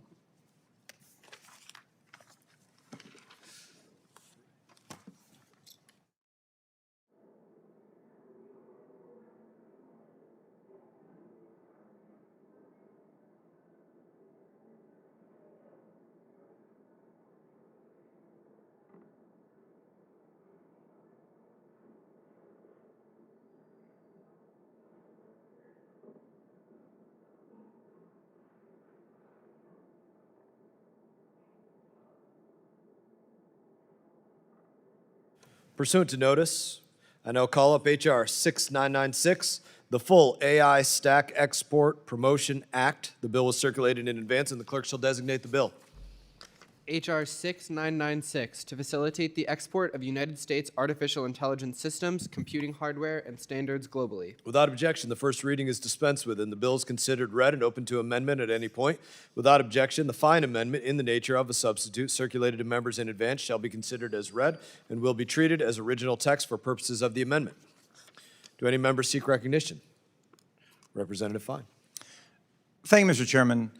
Under your leadership, we have spent a lot of time talking about AI, the risks, particularly from China, and the importance of the United States being the country that's setting the agenda and the standards. Because what we're going through with AI right now is much akin to VHS or Betamax, or Macintosh versus Windows. There's going to be one standard that ends up being the standard for the world. And the question that we have, is it going to be ours, or is it going to be the Communist Party of China? Who's going to win the AI arms race? It's not only what we're using in our country or what they're using in their country, but it's what is the rest of the country using as well. We want to ensure that our allies and partners build on their AI capabilities using the U.S. technology stack. And that's why President Trump has an AI action plan to win that arms race, which prioritizes exporting our full AI stack to our allies and partners, but it has not been codified into law yet. What my bill does is it codifies and strengthens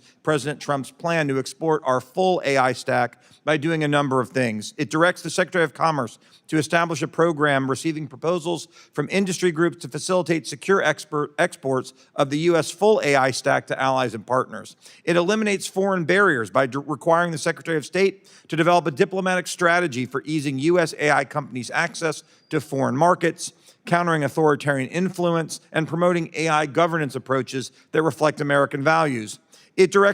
We study global AI deployment by directing Commerce and the ODNI to conduct a study on the benefits and impacts of the global deployment of U.S. AI capabilities. We make sure there's security in U.S. semiconductor products by directing Commerce, State, Defense, and Energy to work with foreign purchasers to institute security measures preventing adversary access to U.S. AI technology deployed abroad, including addressing adversary hardware and software within foreign purchasers' supply chains. We're going to create an AI full-stack confidence initiative, directing Commerce, State, and the industry consortia to develop standards and best practices to improve confidence of U.S. AI products among foreign purchasers. And finally, an export success tracker establishing a biannual public report for the next 5 years, measuring U.S. AI market share globally across 5 metrics: national computing capacity, AI chip design share, U.S. operated data center share, AI model usage by tokens processed, and cloud computing revenue. This will allow the public to understand precisely the state of play of the AI arms race against the Chinese Communist Party. Again, one of us will win. It will be the U.S. or it will be China. Should this bill become law, we will help ensure that it is the United States of America, and I hope everyone will support the bill. Thank you, Mr. Chairman. Representative yields back. I'm going to move out of order for a moment and recognize Ranking Member Meeks, as we've lost a member of the House of Representatives, the whole House. Ranking Member Meeks, you're recognized for as much time as you need. Yeah. Unfortunately, during the vote, I gained knowledge that this morning that Representative David Scott from Georgia passed away. He's a friend. He was the brother-in-law of Hank Aaron in Georgia, an avid baseball fan, an avid individual who worked with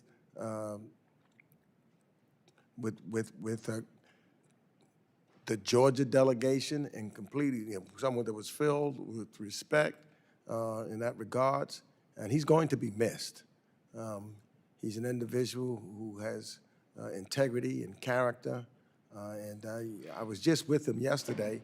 We happened to serve on the Financial Services Committee also, where he sat next to me, and we had a chat about the votes that were taking place and trying to use the electronic system, and to hear of his unfortunate passing today is just something that hits hard to lose a member in that regards. And I thank the chairman to give me time to acknowledge him in that regard.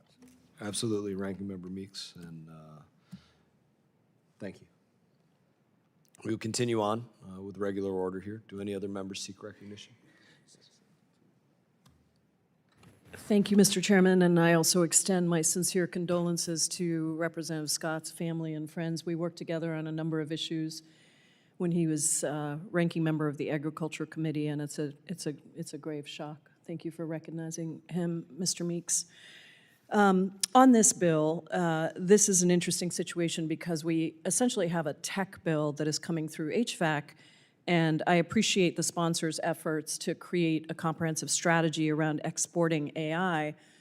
But I do have concerns as a member of the Judiciary Committee and the co-chair of the Monopoly Busters Caucus and a member who has many of these AI companies in my district and my region. I've been tracking very closely the AI industry, both in terms of the benefits that AI can provide to our society, but also in the context of competition and markets.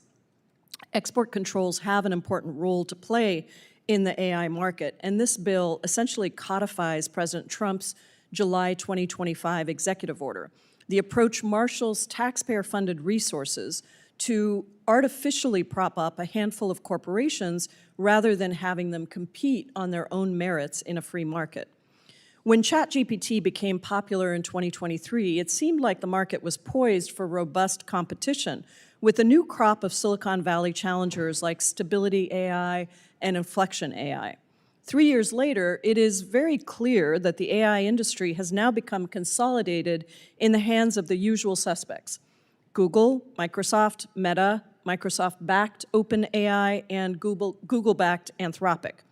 These giant companies believe in a specific type of AI, that training models on vast amounts of labeled data using energy-intensive data centers will unlock the next generation of innovation.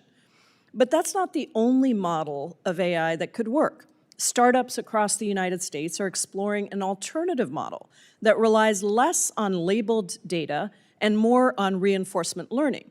The problem is not that the big AI model is wrong. The problem is that we are quickly betting our entire economy on hoping that it's right and pushing out better models that might be there. There's no doubt that there are real benefits to AI. They help us do more with less by automating complex tasks, advancing our infrastructure, and improving our decision-making. But they also come with great risk. AI chatbots have caused children to die by suicide, algorithms have erroneously denied life-saving health insurance claims, and autonomous weapons have resulted in civilian casualties abroad. Now, we can debate all day about whether the benefits outweigh the risks, but the reality is that trillions of dollars are being invested in the infrastructure to develop AI, even as the government has lagged far behind in making appropriate regulations to manage the risks that we know are there. Meanwhile, only billions of dollars are being spent by people and companies to use the AI. More money has been put into the AI infrastructure than the amount that we spent on the Manhattan Project and the Apollo program combined. It is a risky bet that, if wrong, could devastate our economy on a scale like we saw in the 2008 financial crisis. Instead of facilitating true competition between a diverse set of AI models, this bill essentially gives a government handout to the largest AI companies. It gives free advertising by the Commerce Department on behalf of the companies by launching a, quote, confidence initiative to promote their standards and products. It sets up an industry hotline for companies to essentially quickly remove any barriers that might exist. It leverages diplomatic resources to ease access to foreign markets for these companies, essentially taking a State Department that is supposed to, quote, protect and promote U.S. security, prosperity, and democratic values and shape an international environment in which all Americans can thrive, end quote, and instead turns it into sort of a trade association for corporate AI that may very well disregard the harms to ordinary Americans in communities across our country. This is not the working of a free market, but rather a market that's distorted by the government lifting up just a very few companies, something that could quickly become a preemptive bailout. And so I caution against making the same mistake that we made in 2008. Finally, just briefly, I want to address the common argument that export controls will restrict innovation and allow China to win.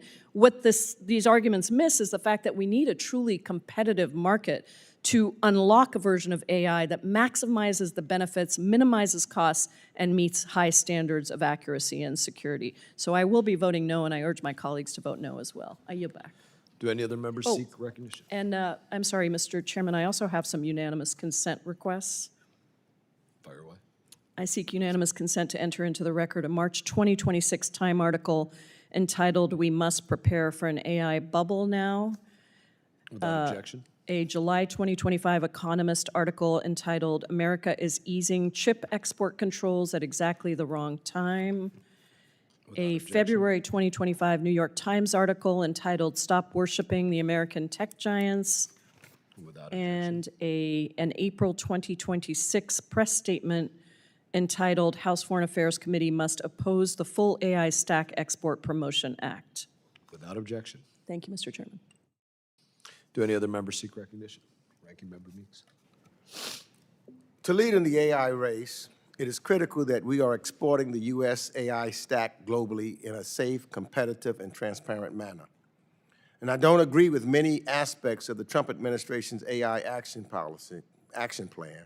I do agree that we must ensure that the U.S. AI stack is deployed abroad in a manner so that it can be the stack of choice for our partners and allies. Let me also say, I just wanted to make sure that the record was clear. I was going to ask Mr. Fine, and Mr. Fine worked out, and I just wanted to have a clear record in regards to statements that was attributed to Representative Liu.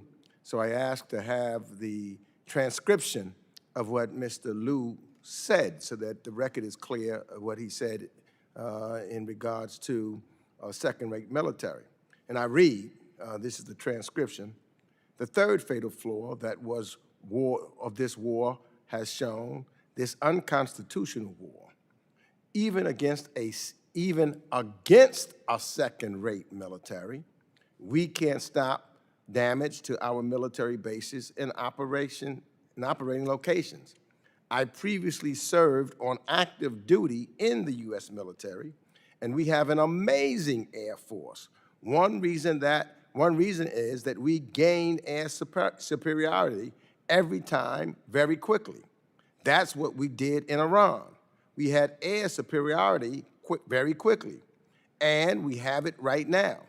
And despite that, we could not stop Iranian drones and missiles hitting over 20 operating locations, including approximately 13 U.S. military bases.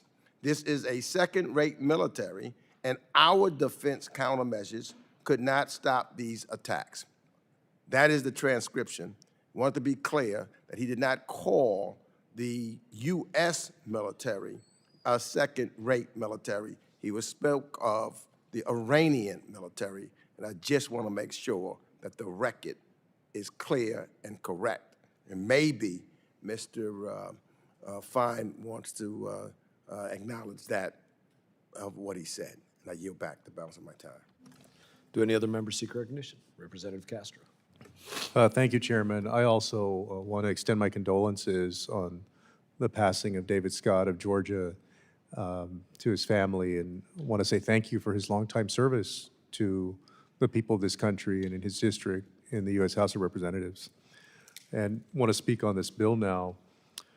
I think the goal of the bill in terms of promoting an American industry is one that we see across many American industries. Generally, we want United States businesses to compete and win across the world. I think that's a good thing. So in a sense, it's standard practice. There are a few things that I'm concerned about here, though. One is that AI is still a nascent technology. I feel like the Congress, including specifically all of us as members of Congress, and I would suspect many people in the administration, do not fully understand it, grasp it, or understand the consequences of the technology yet to push forward such an aggressive bill where we're going to be knocking down regulatory barriers, for example, and accelerating the promotion of it without fully grappling with it first. You'll notice that Congress has been especially deferential to 21st century technologies. In other words, we haven't legislated much, and therefore the executive branch has not regulated much. I'll start with something that wasn't 21st century, and that was the internet, 1990s technology where it came into full fruition. Never really legislated on that much or regulated on that much. Let's take another, on crypto a little bit, on finance, but not much. Drones, haven't really legislated much on that or regulated much on that. And artificial intelligence is another one. A firmly 21st century technology that's still nascent, still quickly developing, that we've not really grappled with the way that we should. And so this bill to me feels like we're kind of getting ahead of ourselves. I think you got to do a lot more groundwork before you get to this point. But the second thing that I'm also concerned about, and really one of the main reasons that I'm going to vote against this bill, is the rampant corruption within this administration and self-dealing that we've seen from members of the administration and unfortunately from family members. I just want to give you one example, and I'm just going to use the president. The president and his family sold a 49% stake in World Liberty Financial to the UAE for $500 million, after which the administration approved the sale of highly advanced chips to the UAE for their AI industry, despite a deeply troubling record of cooperation between the UAE and China. And so either self-dealing or the appearance of self-dealing is so significant that we have an obligation to address it. And the American people deserve to know that their government is acting in the public interest, not in the pecuniary interest of a particular person who happens to be a government official or extended family or their investment portfolio. So for me to support this bill, one thing is I'd want it to clearly require that in the event a Commerce or State Department official or their immediate family owns or has a significant ownership stake in a company, that official recuse himself from any efforts to promote that company under the law. The same should apply to any companies owned by the president, vice president, or their immediate family. So as a starter, absent that language, I can't support this legislation. I would also add that all of us as members of Congress, we have been under fire for owning stock. There's even been examination of family members, for example, of members of Congress who own stock. I want to say for the record that I support efforts to prevent members of Congress from owning stock. I've never owned stock during my time in Congress. I don't think I've owned stock since 2003 or 2004 when I owned 30 shares of something. But absent that, I can't support this legislation, and I urge others to withhold their support as well. I yield back. Gentleman yields back. Do any other members seek recognition? Recognize myself. I have heard it said many times, I've said it myself, that the U.S. must win the AI arms race. And we could put many fine points on why. That is why the Trump administration rolled out its AI action plan that lays out clear and important recommendations for meeting that objective. Winning requires ensuring that our allies' AI build-out comes from an American stack, an American AI stack, not a technology controlled by the Chinese Communist Party like Huawei. This bill achieves that goal by going on offense around the world to fast-track the secure export of the full American AI stack to our allies. America is the premier partner of choice, and this bill helps further demonstrate that truth. I want to thank Representative Fine for leading on this critical issue, for helping our allies, for helping the United States of America. I support this measure, and I strongly urge my colleagues to do so as well. Any other members seek recognition? Seeing none. I move that the committee report. I'm sorry, are there any, being no further discussion, do any other members have amendments? Seeing no amendments, I move that the committee report H.R. 6996 as amended to the House with a favorable recommendation. All those in favor signify by saying aye. Aye. All those opposed signify by saying no. No. Opinion of the chair, the ayes have it, and the motion is agreed to. Can I get a roll call vote? You may. A roll call vote has been requested pursuant to the chair's previous announcement. That vote will be postponed. Thank you. Pursuant to notice, I now call up H.R. 5543, the Baltic Security Assessment Act of 2025. The bill was circulated in advance, and the clerk shall designate the bill. H.R. 5543, to require the Secretary of State, in coordination with the Secretary of Defense, to submit a report on emerging threats posed to the republics of Estonia, Latvia, and Lithuania, and for other purposes. Without objection, the first reading is dispensed with, and the bill is considered read and open to amendment at any point. Do any members seek recognition? Please. Thank you, Mr. Chairman. Latvia, Lithuania, and Estonia are among the United States' closest partners and friends, and no NATO allies are more acutely aware of the threats to NATO from Russia. Long before Russia's renewed full-scale invasion of Ukraine, Russia has employed cyber attacks different from disinformation campaigns, influence operations, acts of sabotage, and other hybrid tactics to attempt to destabilize the Baltic states. This bill is simple. It expresses Congress's commitment to our Baltic friends and directs the executive branch to do a more comprehensive assessment of the threats that they face and our posture to confront them. It is also important that the committee is acting on this bill today as the Trump administration continues to undermine the transatlantic relationship and calls into question the United States' commitment to NATO. We are already seeing them suffer as the administration indefinitely delays critical arms deliveries to Lithuania and Estonia. This bill demonstrates that Congress stands with our Baltic allies, recognizes their contributions to the NATO alliance, and remains committed to their security. So I strongly support this measure and yield back. Do any other members seek recognition? I recognize myself. The Baltic Security Assessment Act is about basic national security. Strong allies in the Baltic region mean a stronger, safer United States. As Secretary of State Rubio and others have warned, we face growing threats from adversaries like Russia and China, including in so-called gray zone tactics. This legislation responds directly by requiring a forward-looking threat assessment that accounts for both conventional military risks as well as hybrid measures. It also calls for an analysis of the U.S. and NATO's ability to counter these threats, getting necessary information to Congress as we conduct oversight of our nation's foreign policy.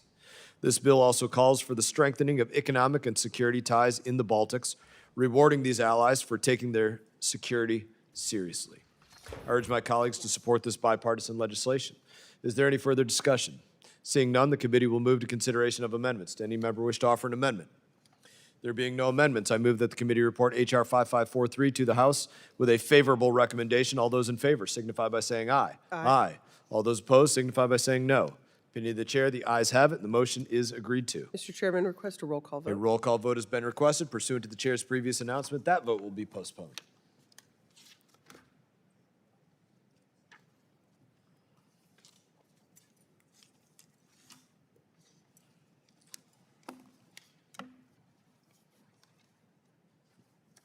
Thank you. Pursuant to notice, I now call up H.R. 6058, the STRIDE Act. The bill was circulated in advance, and the clerk shall designate the bill. H.R. 6058, to provide for multilateral semiconductor technology supply chain coordination and for other purposes. Without objection, the first reading is dispensed with, and the bill is considered read and open to amendment at any point. Is there any discussion on the bill? Mr. Chairman. Please. Thank you, Mr. Chairman. I support this measure by Rep. Huizinga and want to thank him and the chairman for working to reach a compromise on this bill. That said, I think this was one of the bills that would have benefited from greater time for public debate and scrutiny. Despite the changes reflected in the ANS-based text, I know that industry stakeholders, outside experts, and some of our allies have concerns about this bill. After the markup, I hope the sponsors can work to hear out and try to address any remaining credible concerns about the bill so that we end up with as strong and effective a final product as possible. And I yield back. Gentlelady yields back. Recognize myself. This bill is about getting America's closest allies to take the AI arms race with the Chinese Communist Party as seriously as the United States of America does. The United States has limited its own companies from selling chip-making equipment to Chinese chip makers like CXMT and YMTC. But many of our closest allies have yet to follow our leadership. Instead, they're filled the gap and padded their own wallets in many different cases. And this bill directs the Secretary of State to align allied technology measures with ours. If the Secretary of State determines a country fails to implement sufficient export controls on chip-making equipment, they must work alongside the Secretary of Commerce and interagency partners to recommend a set of actions to address the national security impact. I want to thank Mr. Huizenga for his work on this legislation. I urge my colleagues to do the same. Is there any further discussion? Seeing none, the committee will move to consideration of amendments. Does any member wish to offer an amendment? There being no amendments, hold on, maybe there's an amendment. Got it. We do have somebody coming to speak.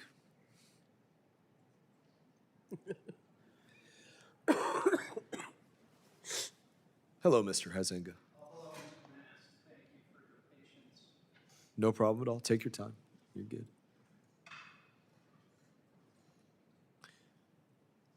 Are you here to speak or offer an amendment? I am speaking on the bill right now. Okay. And if you don't mind, Mr. Chairman, I'd like to take a moment of personal privilege. You may. And introduce John Bolden, John the Second over here. John, stand up. He is the winner of the app challenge that Congress puts on. And we're very pleased that he's from Ashtemo, just outside of Kalamazoo. Mr. Mast actually is from Michigan as well, originally. He's a Floridian now. Yes. But I just want to welcome John. So thanks for your time. You're not on camera back there. You should come up here and stand next to Representative Huizenga a minute so that. Look at this. Come on up. It's like The Price is Right. Yeah. Come on up. You can tell your friends to find you on C-SPAN. It's funny. You stand right here. It's great. He's going to speak for a minute. You can stand there by him if you want. Representative Huizenga, you're recognized. Thank you, Mr. Chairman. Securing the global semiconductor technology supply chain is critical to the defense of the United States and allied nations' security, economic competitiveness, and technological leadership. It's no secret that the Chinese Communist Party and other foreign adversaries will stop at nothing in their pursuit of total domination of this vital supply chain, all of which is done to feed its rapid military modernization and its security state apparatus, which it deploys against its own citizens and exports to the region. H.R. 6058, the STRIDE Act, plays a critical role in convening allies to establish a coordinated joint approach for export controls and other security mechanisms for semiconductor technology. Here, we are not focused on a single choke point, but rather on securing the entire AI stack end to end for ourselves and our allies. Moving forward, our allies must do a better job of aligning with U.S. export controls to stop fueling adversarial military buildup. For example, intentionally or unintentionally, backfilling U.S. companies or failing to take adequate security measures to protect sensitive semiconductor technology, designs, or equipment undermines our shared national security interests. From tools for making China's advanced AI chips to basic semiconductors powering Russian and Iranian drones, the State Department must ensure that partner nations are working together to secure the vital semiconductor technology supply chain from bad actors.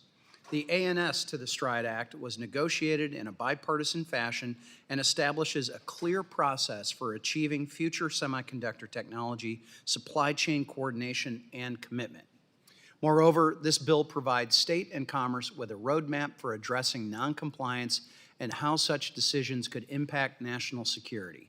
The STRIDE Act establishes clear duties and responsibilities for the State Department to carry out this diplomacy. More importantly, it also directs the Secretary to keep Congress informed on which allies and partners are unwilling to come to the table and what steps should be taken to protect this critical technology.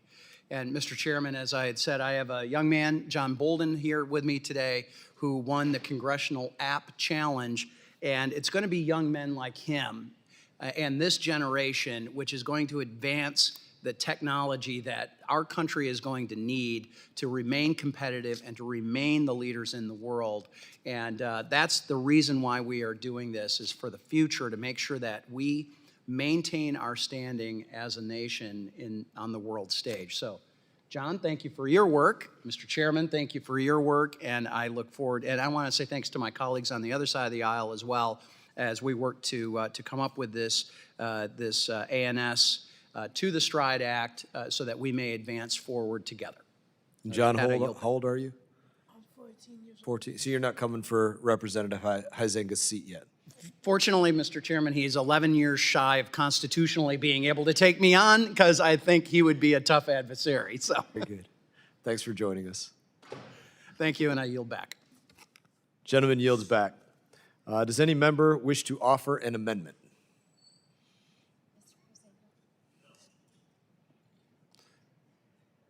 Sorry, Mr. Chairman, that would be me with my ANS. Very good. You have an amendment at the desk? I do. Clerk shall distribute the Huizenga amendment in the nature of a substitute, number 86. 88? 86. Clerk shall report the amendment.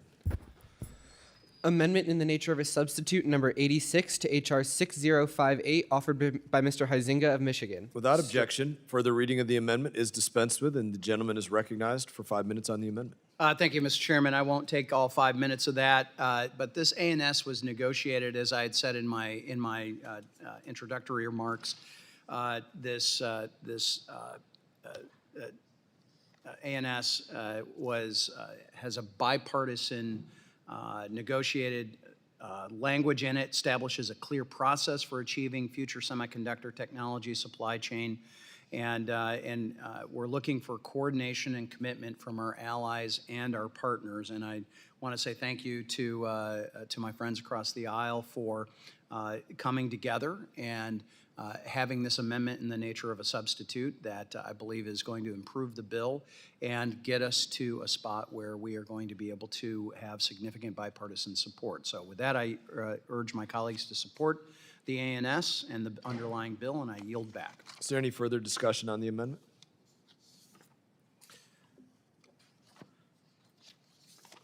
There being no further discussion, do any members, are we going to vote on this one first, or?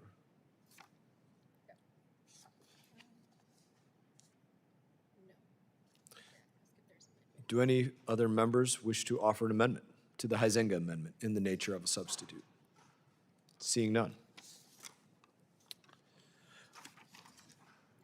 Being no further amendments, the question now occurs on the amendment in the nature of a substitute offered by Representative Huizenga. All those in favor signify by saying aye. Aye. All those opposed signify by saying no. Opinion of the chair, the ayes have it, and the amendment is agreed to.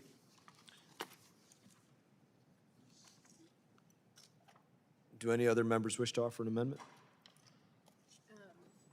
Seeing none, there being no further amendments, I move that the committee report H.R. 6058 as amended to the House with a favorable recommendation. All those in favor signify by saying aye. Aye.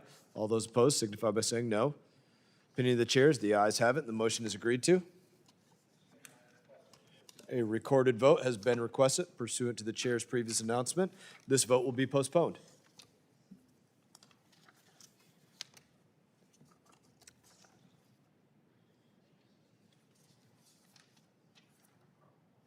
Thank you. Pursuant to notice, I now call up H.R. 8320, the USA 6G Global Leadership Act. The bill was circulated in advance, and the clerk shall designate the bill. H.R. 8320, to require additional duties of the Ambassador at Large for Cyberspace and Digital Policy with respect to the United States diplomatic efforts ahead of certain international conferences and for other purposes. Without objection, the first reading is dispensed with, and the bill is considered read and open to amendment at any point. Would the author like to be recognized? Yes, Mr. Chairman. You are recognized. Mr. Chairman, Ranking Member Meeks, thank you to the committee for supporting my bill, the USA 6G Global Leadership Act. The race to 6G, the next generation of wireless technology that will follow 5G, is underway, and America cannot afford to fall behind.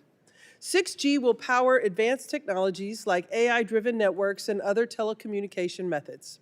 With leaders like Nokia, headquartered in Dallas, and major employers like AT&T and Samsung driving innovation across North Texas, my district is at the forefront of next-generation telecommunications.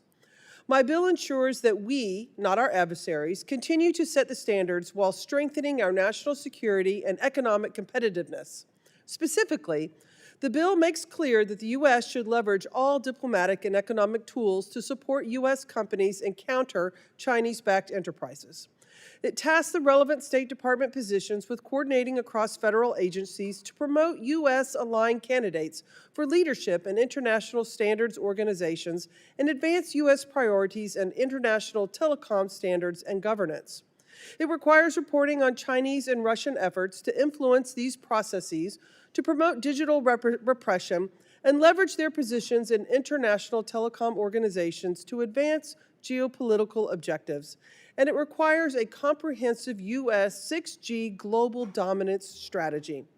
This bipartisan bill would support our companies in North Texas and across the nation, strengthen our national security, and counter strategic competition from China and other adversaries in emerging technology standards. These technologies will define the future, and if we want to lead the world in innovation, we must show up, compete, and win. I encourage my colleagues to vote in favor of this measure. Thank you so much, Mr. Chairman, and I yield back. Any other members seek recognition? Representative Biggs. Thank you, Mr. Chairman. This legislation ensures the United States leads global efforts to develop and deploy next-generation telecommunications as we approach key international conferences that will shape the future of G6. At its core, the bill puts the Ambassador at Large for Cyberspace and Digital Policy in charge of coordinating U.S. diplomatic strategy at the International Telecommunication Union's Plenipotentiary Conference and the World Radio Communication Conference. These are not just technical meetings, they are where the rules of the digital world are written. At the ITU, countries make decisions on global standards and spectrum that influence how networks are built. And at the 2027 World Radio Communication Conference, spectrum decisions will help determine who leads in 6G and other emerging technologies, including space-based communications. The Chinese Communist Party understands this and is working aggressively to dominate these forums. They are funding research and development to shape standards, backing PRC companies, and expanding their influence in standards organizations and the ITU. If we fail to lead, we risk surrendering global communications to Communist Party control, handing Beijing the power to surveil, censor, and weaponize the world's networks against us. This bill fights back. It ensures America leads and stops the CCP from rigging the game as they work to dominate global telecommunications. The stakes could not be any more clear. Whoever controls 6G and next-generation satellite system controls the global economy and the future of national security. I urge my colleagues to support this legislation, and I yield back. Gentlelady yields back. Any further discussion? Recognize myself. The race for global leadership in 6G is here, and we have to ensure that the U.S. maintains technological leadership. To do so, the State Department has a critical role to play in all of that. The Cyberspace and Digital Policy Team will be responsible for building support for U.S. position on spectrum allocation at the International Telecommunications Union, known as the ITU, World Radio Communications Conference.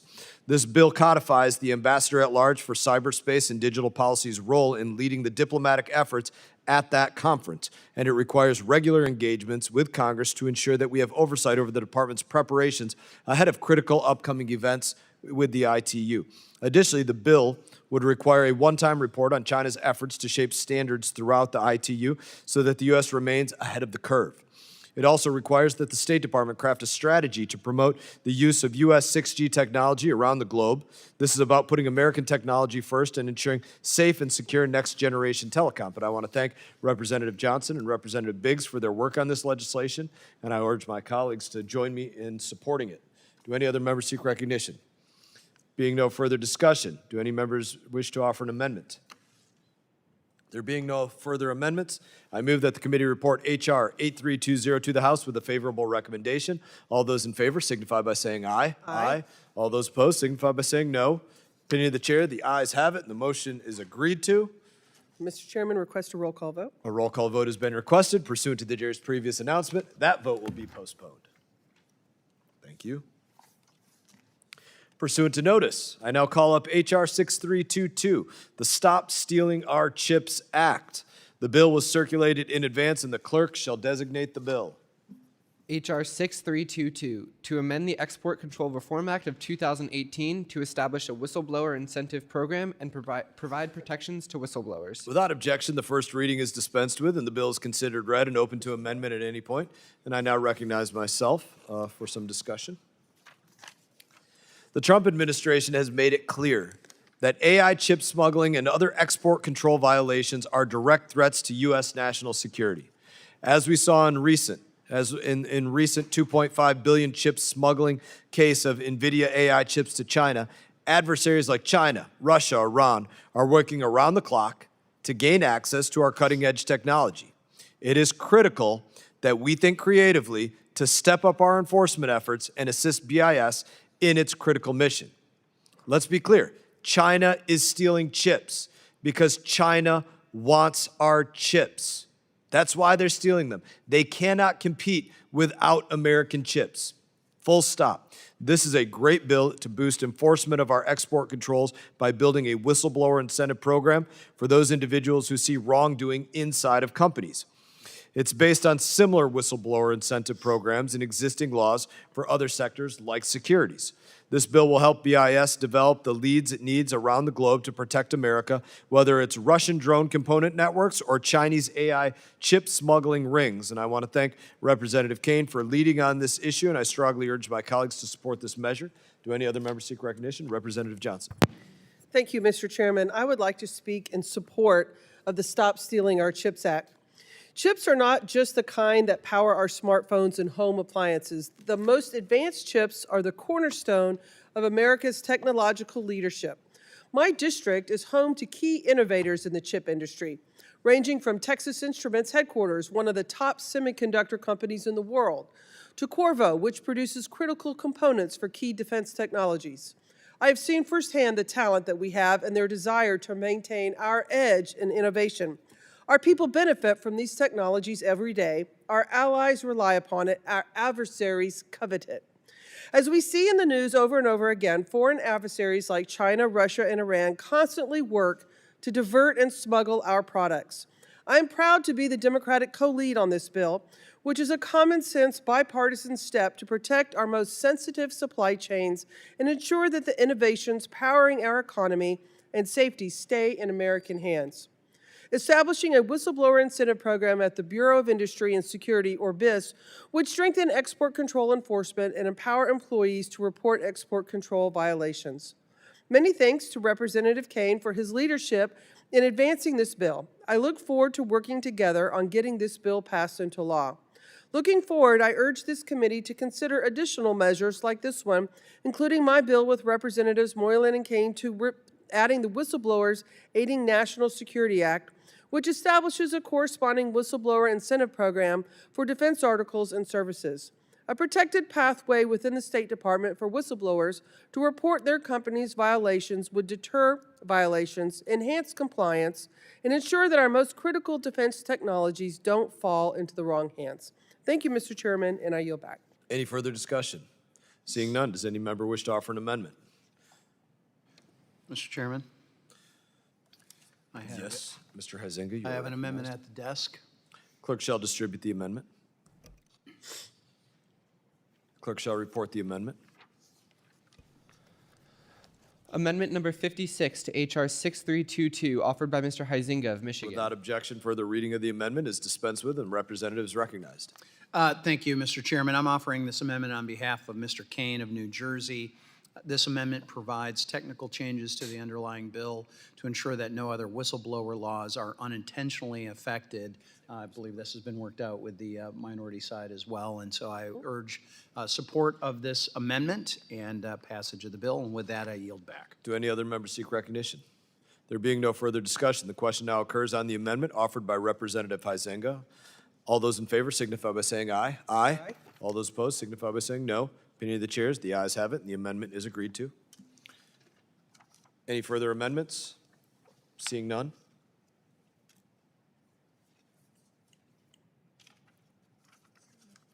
Being no further amendments, I move that the committee report H.R. 6322 as amended to the House with a favorable recommendation. All those in favor signify by saying aye. Aye.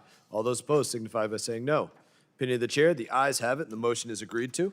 Mr. Chairman, request a roll call vote. A roll call vote has been requested pursuant to the chair's previous announcement.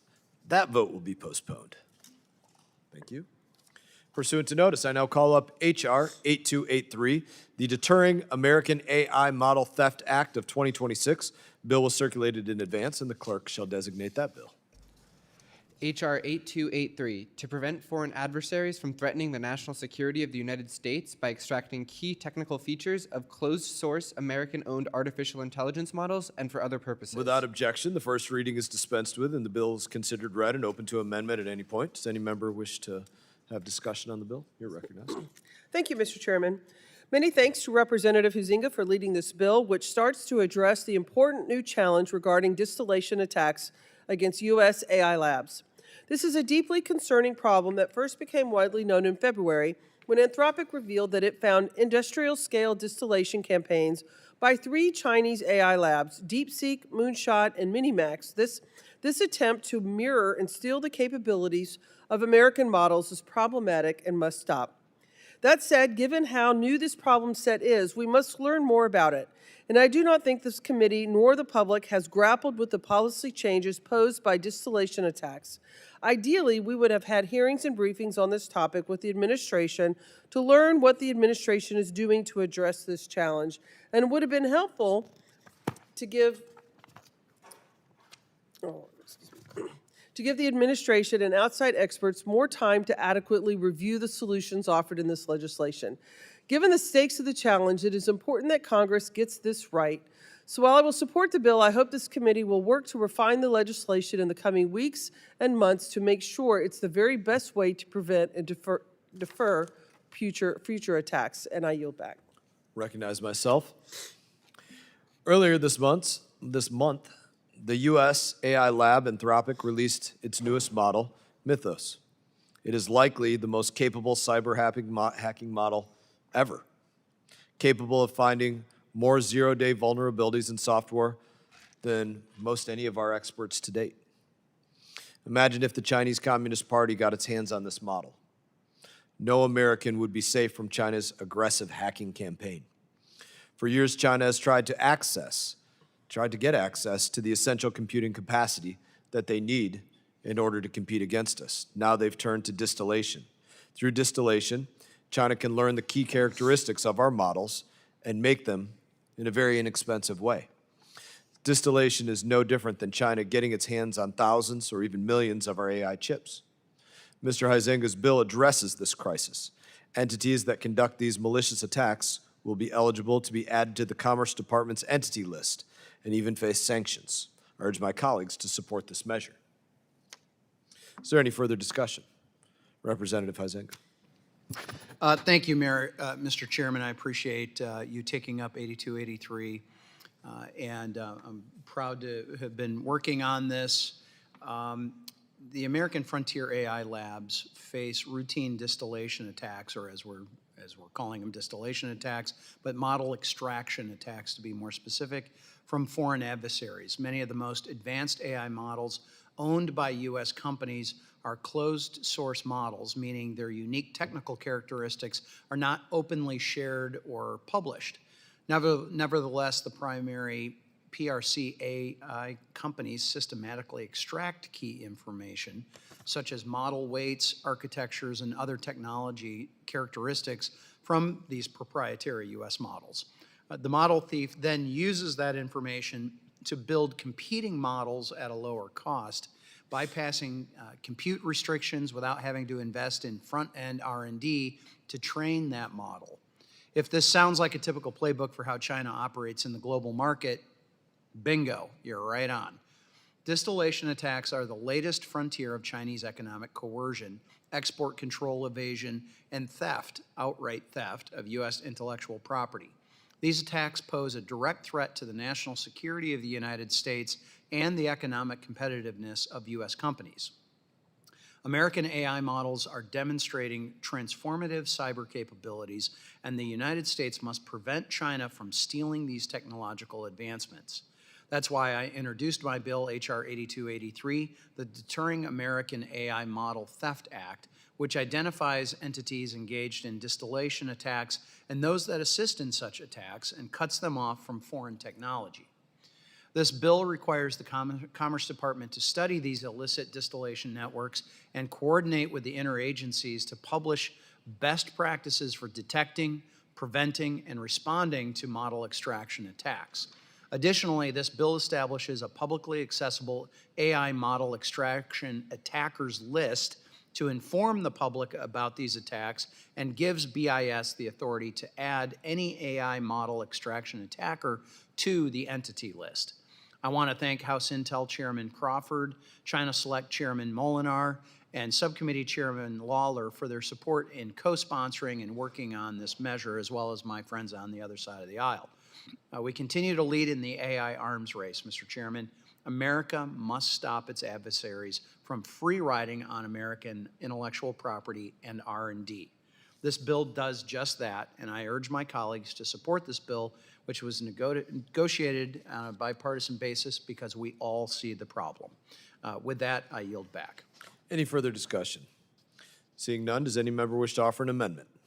Representatives recognized. Mr. Chairman, I have an amendment at the desk. Clerk shall distribute the amendment. Clerk shall report the amendment. Amendment number 88 to H.R. 8283, offered by Mr. Huizinga of Michigan. On page 4, line 23. Without objection, further reading of the amendment is dispensed with. Representative is recognized. Thank you, Mr. Chairman.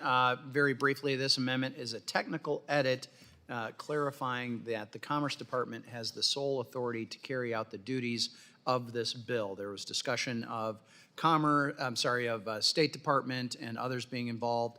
We have narrowed this down in our discussions with our colleagues on the other side of the aisle for it to lie solely within the Secretary of Commerce, and that is their responsibility to carry out the duties of this bill. So with that, Mr. Chairman, I yield back. Any further discussion of the amendment?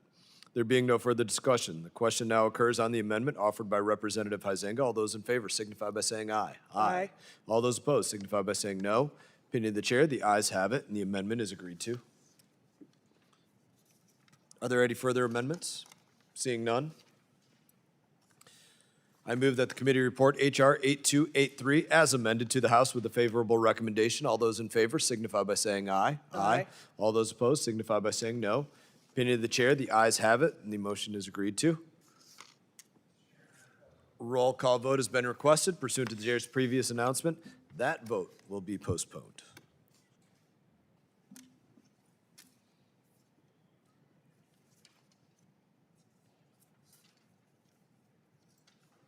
Thank you. Pursuant to notice, I now call up H.R. 8284, the Bureau of Industry and Security License Administration Enhancement Act. The bill was circulated in advance, and the clerk shall designate that bill. H.R. 8284 to enhance the administration of export control licenses under the Export Control Reform Act of 2018 and for other purposes. Without objection, the first reading is dispensed with and the bill is considered read and open to amendment at any point. I'm going to recognize myself for a couple of moments. Export controls only work if they actually deny adversaries access to American technology. Right now, often they don't. This committee's data shows the Biden administration's BIS approved $60 billion in licenses for Huawei, $40 billion for SMIC in just 6 months. In the first quarter of 2022 alone, BIS approved more than $23 billion in licenses to entity list companies and denied only 8% of applications. A presumption of denial that denies almost nothing is not a presumption of denial. It's a rubber stamp. The BIS License Administration Enhancement Act fixes this issue. Among many others, it requires the department to clarify what the presumption of denial standards entail. I want to thank my colleague, Mr. McCall, for leading this important legislation, and I urge my colleagues to support it. You seek recognition? I do. Gentlelady is recognized. Thank you, Mr. Chairman. I support this measure. In particular, it is critical that Congress codify the technical advisory committees that the Trump administration effectively brought to a halt without explanation. Why would the agency not want voluntary technical feedback and assistance from companies that are often global leaders in their sectors? Why would we not want to harness private sector information about deeply complicated global supply chains? It is important that the technical advisory committees are reinstated and put to work.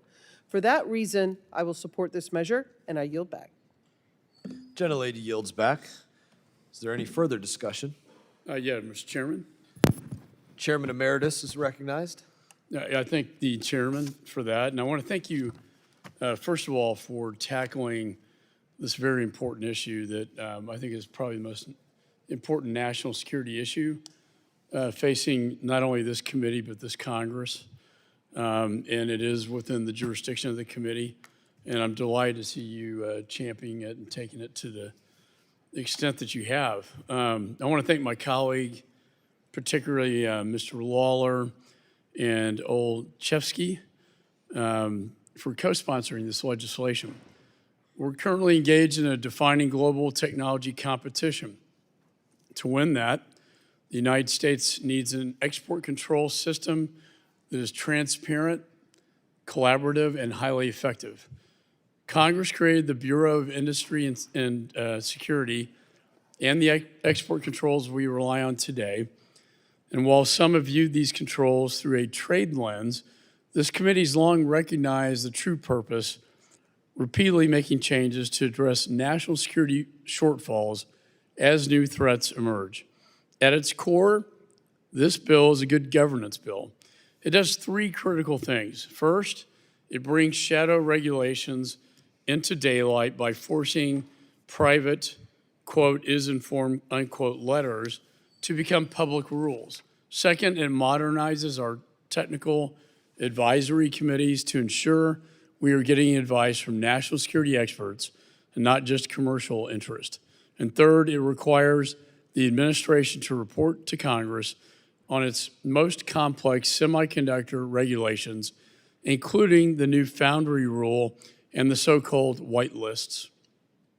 Right now, a company may receive a private notice from BIS called a, quote, is informed letter, restricting their technology while their competitor operates freely without knowing the rules have in fact changed.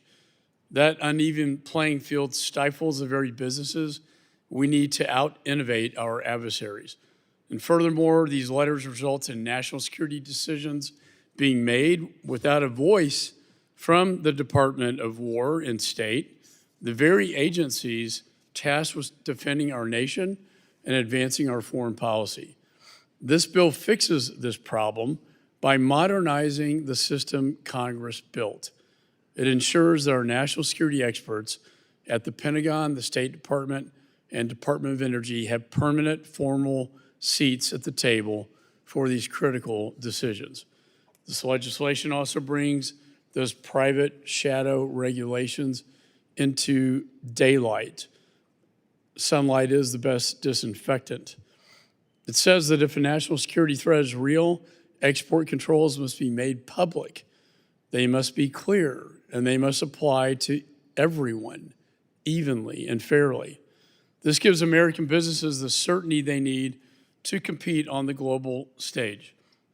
The bill also ensures the government is getting the right advice from outside experts on these rapidly evolving technologies. For too long, our technical advisory boards have been made up solely of industry voices. This bill modernizes those boards, mandates a balance of industry specialists, academic researchers, and national security experts. It also ensures the technical advice driving our export controls is based on a clear-eyed view of the threat landscape. And finally, and crucially, the bill restores Congress's vital oversight role. When it comes to the most sensitive technologies, like high-end chips driving the AI revolution, we cannot just hope our export controls are working. Congress must verify it. This legislation requires the Department of Commerce to review and report to Congress on their recent actions, including the new foundry rule and the so-called whitelist, as expanded controls on high bandwidth memory chips to prove these critical restrictions are actually keeping us safer. In order to win this technological competition, we need an export control system that gives American businesses predictability, gives our defense experts a voice, and gives Congress the visibility to hold the system accountable. This bill does all of that. And I think it's a good governance bill, and I urge my colleagues to support it, and I yield back the balance of my time. Gentleman yields back. Any further discussion? Does any member wish to offer an amendment?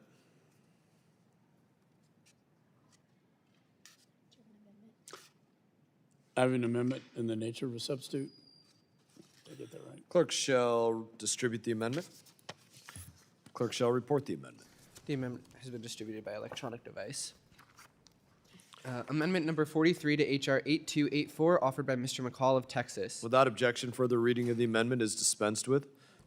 Does the gentleman wish to be recognized on it? I believe I've addressed the amendment adequately at this I point. think you Thank did as well. Do any other members seek recognition?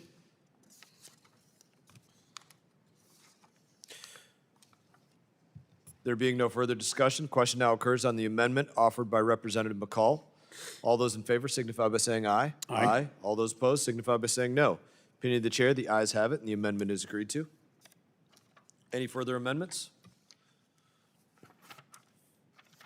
There being no further amendments, I move that the committee report H.R. 8284 as amended to the House with a favorable recommendation. All those in favor signify by saying aye. Aye. All those opposed signify by saying no. Opinion of the chair, the ayes have it, and the motion is agreed to. I ask for a roll call vote. Roll call vote has been requested pursuant to the chair's previous announcement. That vote will also be postponed. Thank you. Pursuant to notice, I now call up H.R. 8287, the Semiconductors Controls Effectiveness Act of 2026. The bill was circulated in advance, and the clerk shall designate the bill. H.R. 8287, to require the Assistant Secretary of State for Intelligence and Research. Without objection, the first reading is dispensed with, and the bill is considered read and open to amendment at any point. Anybody wish to be recognized? Yes. Representative Johnson. Thank you, Mr. Chairman. I support this measure by Representative Stanton. In October of 2022, the Biden administration imposed extensive new controls on advanced chips and semiconductor manufacturing equipment to China. The administration then updated those controls in the fall of 2023 and then again at the end of 2024. However, when we asked BIS to share with us the impact assessments, data, and analysis used to update those controls and to ensure that the controls were effective, BIS had nothing tangible to share. Now we know that generally speaking, our controls are working, but we shouldn't govern by our gut, but rather by the facts.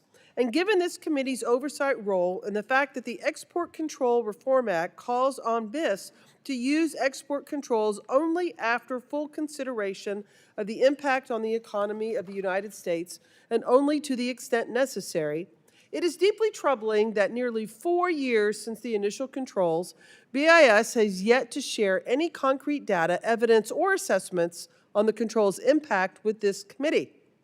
Representative Stanton's bill solves that problem by asking the INR Bureau and the State Department to conduct a comprehensive study on the impact of America's semiconductor controls and report to Congress on those findings. This is a common sense measure that will help us in the administration refine controls to make them more effective, and it will raise industry and public confidence in BIS and our export control regime. Thank you, Mr. Chairman, and I yield back. Gentle lady yields back. Do any other members seek recognition? Representative Stanton. Thank you very much, Mr. Chairman. The United States must win the economic and security battle with China. Protecting America's semiconductor advantage is at the center of this important battle. U.S. and allied export controls on advanced semiconductor technologies imposed beginning in 2022 were designed to constrain China's AI and high-end chip development. However, since 2022, Beijing's long-standing drive for semiconductor self-reliance has accelerated, threatening domestic and allied companies and our national security. The Semiconductor Controls Effectiveness Act, which I introduced with Congressman Issa, requires comprehensive review of the impact and effectiveness of our semiconductor export controls on the PRC. This legislation aims to strengthen export controls on advanced AI chips and improve congressional oversight to prevent the flow of U.S. technology to competitors. We need to understand the impact of our current export control regime on the PRC military, intelligence, and surveillance capabilities, the PRC's ability to develop, manufacture, and acquire advanced integrated circuits, and the PRC's indigenous semiconductor industry, its revenue, and global market share. We know the facts. Chinese semiconductor companies are rapidly growing, so now is the time to conduct a serious assessment of our export control regime to determine whether our current policies are having their intended effect. No such assessment can be made without the input of the semiconductor industry itself. Given the complex and deeply interconnected nature of the semiconductor supply chain, a proposal aimed at one part of the industry can have a disproportionate impacts across the technology stack. The feedback from the industry itself is critical to accomplish our mission of maintaining the United States technological edge and closing critical gaps in our export control regime. Notably, the bill also requires the assessment to include recommendations from State, Commerce, Director of National Intelligence as to how Congress can refine our existing export control regime, bolster enforcement efforts, and close diversion loopholes. Although this committee is taking action to prevent the PRC from bypassing U.S. export controls, it is critical that our national security agencies, in partnership with the semiconductor industry, provide Congress with recommendations as to what policy changes truly work and achieve the desired effect, constraining China's AI and high-end chip development. Thank you, Mr. Chairman, for bringing this important bill up for a vote today. The window to secure America's semiconductor advantage is narrowing. Left unchecked, China could render U.S. and allied export controls irrelevant. Now is the time for Congress to work together in a bipartisan manner to assess and strengthen our export control regime. Our economic and national security is at stake. Thank you. I yield back. Gentleman yields back. I recognize myself. This committee has worked week in, week out for the last year and a half to learn about every level of the AI stack, from chips to models, chip-making tools, lithography, more. One lesson we've learned is how important export controls have been to ensure that America maintains its lead in amassing the compute needed for AI. Without export controls implemented on a bipartisan basis since the first Trump administration, China might even be beating the United States in AI today. We all know these basic facts, but there are still some out there that argue that U.S. export controls have failed, that there's no chip smuggling, that China would be our good faith partner if we just gave them crown jewel technology. Rep. Stanton's bill would help show the importance of U.S. export controls by having the State Department publicly explain the impact that each export control has had on U.S. national security. This bill was sharpened with majority inputs, and we think it's in a strong place to move forward, and I urge my colleagues to support this measure. Is there any further discussion? Are there any amendments? Representative Stanton. Thank you, Mr. Chairman. I have an amendment at the desk. Clerk shall distribute the amendment, and the clerk shall report the amendment. The amendment has been distributed by electronic device. Amendment number 74 to H.R. 8287, offered by Mr. Stanton of Arizona. Page 3, line 10, strike semiconductors and all that follows. Without objection, further reading of the amendment is dispensed with. Representative Stanton, would you like to be recognized? Thank you, Mr. Chairman. This amendment makes small, common sense updates to the underlying bill. Any assessment of the impact and effectiveness of our semiconductor export controls must also examine those export controls concerning semiconductor materials and related consumable inputs, those items that are critical for wafer fabrication, assembly, and testing processes destined for the PRC. BIS has expanded end-use controls to cover development and production of semiconductor equipment and components. This includes strengthening of oversight of critical tools and materials used in semiconductor manufacturing. We need to understand whether our current export controls are effective in preventing the PRC's advancement in all aspects of the semiconductor ecosystem. The accuracy of this assessment depends on robust engagement with stakeholders from all aspects of the semiconductor supply chain. The tool makers, chip manufacturers, and more all need to provide their review of the effectiveness of our current export controls. State also needs to engage with allied semiconductor stakeholders like ASM, whose equipment is essential for manufacturing advanced chips. The Dutch and the Japanese are at the table as well.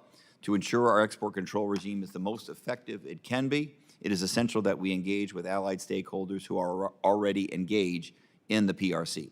By making these two additional small changes, we will receive a more accurate assessment for Congress to act upon as we look to strengthen our export controls with a technology race with China. So I encourage all of my colleagues to support this amendment, and I yield back. Recognize myself simply to say I support the amendment. Do any other members seek recognition? There being no further discussion, the question now occurs on the amendment offered by Representative Stanton. All those in favor signify by saying aye. Aye. Aye. All those opposed signify by saying no. Opinion of the chair, the ayes have it, and the amendment is agreed to. Any further amendments? Representative Stanton. Thank you very much, Mr. Chairman. I do have a second amendment at the desk. Clerk shall distribute the amendment, and the clerk shall report that amendment. The amendment has been distributed by electronic device. Amendment number 75 to H.R. 8287, offered by Mr. Stanton of Arizona. Without objection, further reading of the amendment is dispensed with. The representative is recognized. Thank you very much, Mr. Chairman. This amendment makes additional updates to the underlying bill. We have to address our reliance on China for other critical parts of the semiconductor supply chain. With historic investment made thanks to the CHIPS and Science Act, the Bipartisan Act, we solved part of the equation but left the rest unfinished. Most critical minerals used in the semiconductors are still processed in China. Chips manufactured here are still sent to China for packaging. That means even our domestic manufacturing has choke points that an adversary controls. China also uses control over the critical mineral supply chain to threaten us and our allies. China embargoed rare earth shipments to Japan over tensions in the Senkaku Islands and in response to comments it didn't like from Japan's prime minister. In 2024, China imposed stringent export controls on gallium, germanium, antimony, and other materials critical for semiconductors in retaliation for our expanded semiconductor export restrictions on China. Although China's temporary rollback of such restrictions at the end of last year was positive, who knows what the future holds? As long as we remain reliant on China for these critical minerals, we need to understand what impact our export controls have on the availability of critical minerals and how we can strengthen our export control regime to prevent such a consequence in the future. This is why I've been fighting with the support of my Republican colleagues to diversify our critical minerals supply chain by bolstering the development of a regional semiconductor ecosystem in Latin America.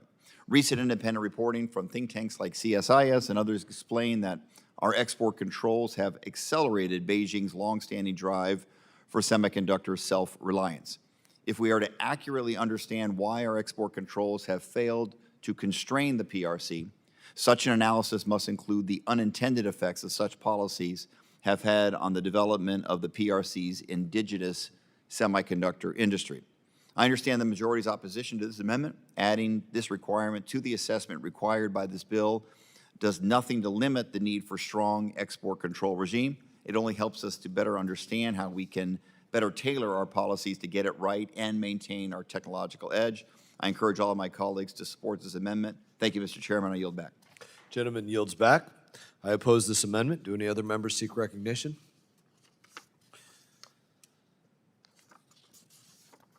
Being no further discussion, the question now occurs on the amendment offered by Representative Stanton. All those in favor signify by saying aye. Aye. All those opposed signify by saying no. No. Opinion of the chair, the noes have it, and the amendment is not agreed to. May I ask for a recorded vote? You may. A roll call vote has been requested pursuant to the chair's previous announcement. That vote will be postponed. Are there any further amendments?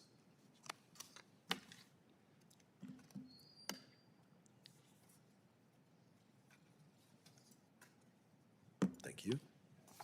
Pursuant to notice, I now call up H.R. 8036, the Interagency Coordination in Export Controls Act of 2026. The bill was circulated in advance, and the clerk shall designate the bill. H.R. 8036, to amend the Export Control Reform Act of 2018 to permit the Secretary of State, Defense, or Energy to submit proposed rules to the Export Administration Review Board to require the Secretary of State Without to objection, evaluate. further reading is dispensed with, and the bill is considered read and open to amendment at any point. Without objection, the Baird Amendment, in the nature of a substitute, circulated to members in advance, shall be considered as read and will be treated as original text for purposes of the amendment. Does the author seek recognition? Yes, Mr. Chairman. Mr. Baird, you are recognized. Thank you, Mr. Chairman. The Bureau of Industry and Security, BIS, within the Department of Commerce is currently the principal body responsible for proposing, considering, investigating, and implementing export control rules. These rules pertain to everything ranging from unmanned aerial systems, thermal imaging cameras, or more specifically to the focal point of this committee, semiconductor chips and AI technology.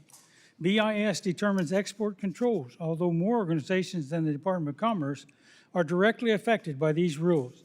The Department of War, the Department of Energy, both collaborate with partner nations to ensure U.S. technology is preferred tech for developing nations and allies.